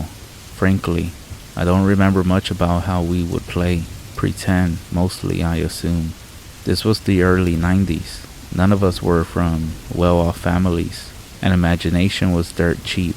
You know, sometimes I really wish I could write off what I saw as imagination. It would be easier. This happened during one summer. All those years ago, Johnny, Steven, and I were doing our usual walking around, talking, playing pretend, down at the bottom of one of the large fields that surrounded the house. I can remember how hot it was. The grasses around us had long since dried. There was a sour smell in the air from all the weeds and shrubs surrounding us. The only things that remained green were the abundant brambles of blackberries that grew in huge, towering clusters off to one side of the property. I can remember there was this little rotting shack made of boards down there, and that's where we were, playing right near it. I had wandered just a bit away from them. It couldn't have been more than 10 feet. That's when I glanced away and saw it. There was something in the blackberry bushes. I couldn't tell what it was, but I reacted as best as my childhood mind would allow me to, and ducked behind a nearby shrub out of fear. Now keep in mind, these blackberry bushes in front of me weren't small. Such clusters can often climb small trees and grow into a sort of wall of thorny bushes. These were anywhere from 8 to 10 feet high, and whatever this thing was, it towered over them by at least a couple of feet. I could see its whole upper torso, arms, and head. It had thick black fur. It was clearly standing on 2 legs, and at that second, it looked like it was reaching for something. Now I'm sure at this second, you might be thinking, so this person saw a bear eating berries as a kid. Really scary. But this thing wasn't a bear. I was raised near the woods. I was young, but I had seen plenty of animals, and this thing was not a bear. Its shoulders, arms, and face looked very humanoid, but it was distorted, somehow evil looking. Frankly, the thought my young mind had at the time was demon. The thing that was most striking though were its eyes. They were red, which I'm sure it sounds cartoonish, but to a child, it might as well have been that the Reaper was right in front of me, and it did have that vibe. This thing was terrifying, and something inside me told me that if I didn't run right there and then, that I might not make it. I bolted for the house, screaming for Johnny and Steven to run with me. They did, acting either on instinct, at the sound of my voice, or just playing along with the moment. At least I suspect Johnny was. Playing along, that is. Steven, being younger, seemed to pick up on my fear. The wind was so intensely whipping by my ears that I couldn't really hear if the creature was in pursuit, but I dared not look back. Finally, we reached the safety of the house's deck and quickly ran inside. I tried to explain what happened to Johnny's parents, all about this demon that I saw in the blackberry bushes. Of course, they treated me like a dumb kid. My parents seemed to entertain that I saw something, but not that it was supernatural. I spent my life casually trying to understand what happened. Every couple of years, the memory resurfaces, like a nightmare that never quite leaves you. We did like to play pretend, after all, and it was very hot that day, not to mention, clearly berries would explain the presence of a bear. But again, I knew the shape of a bear. I dabble in a little missing 411 info over the years, and there have been reports of certain things, creatures, that match. I forget the name, and I just tried looking it up, but couldn't find it. But apparently, there's something called a Skinwalker, and is said to have red eyes. Apparently, the legend goes that they like to twist people's heads off and wear their skin.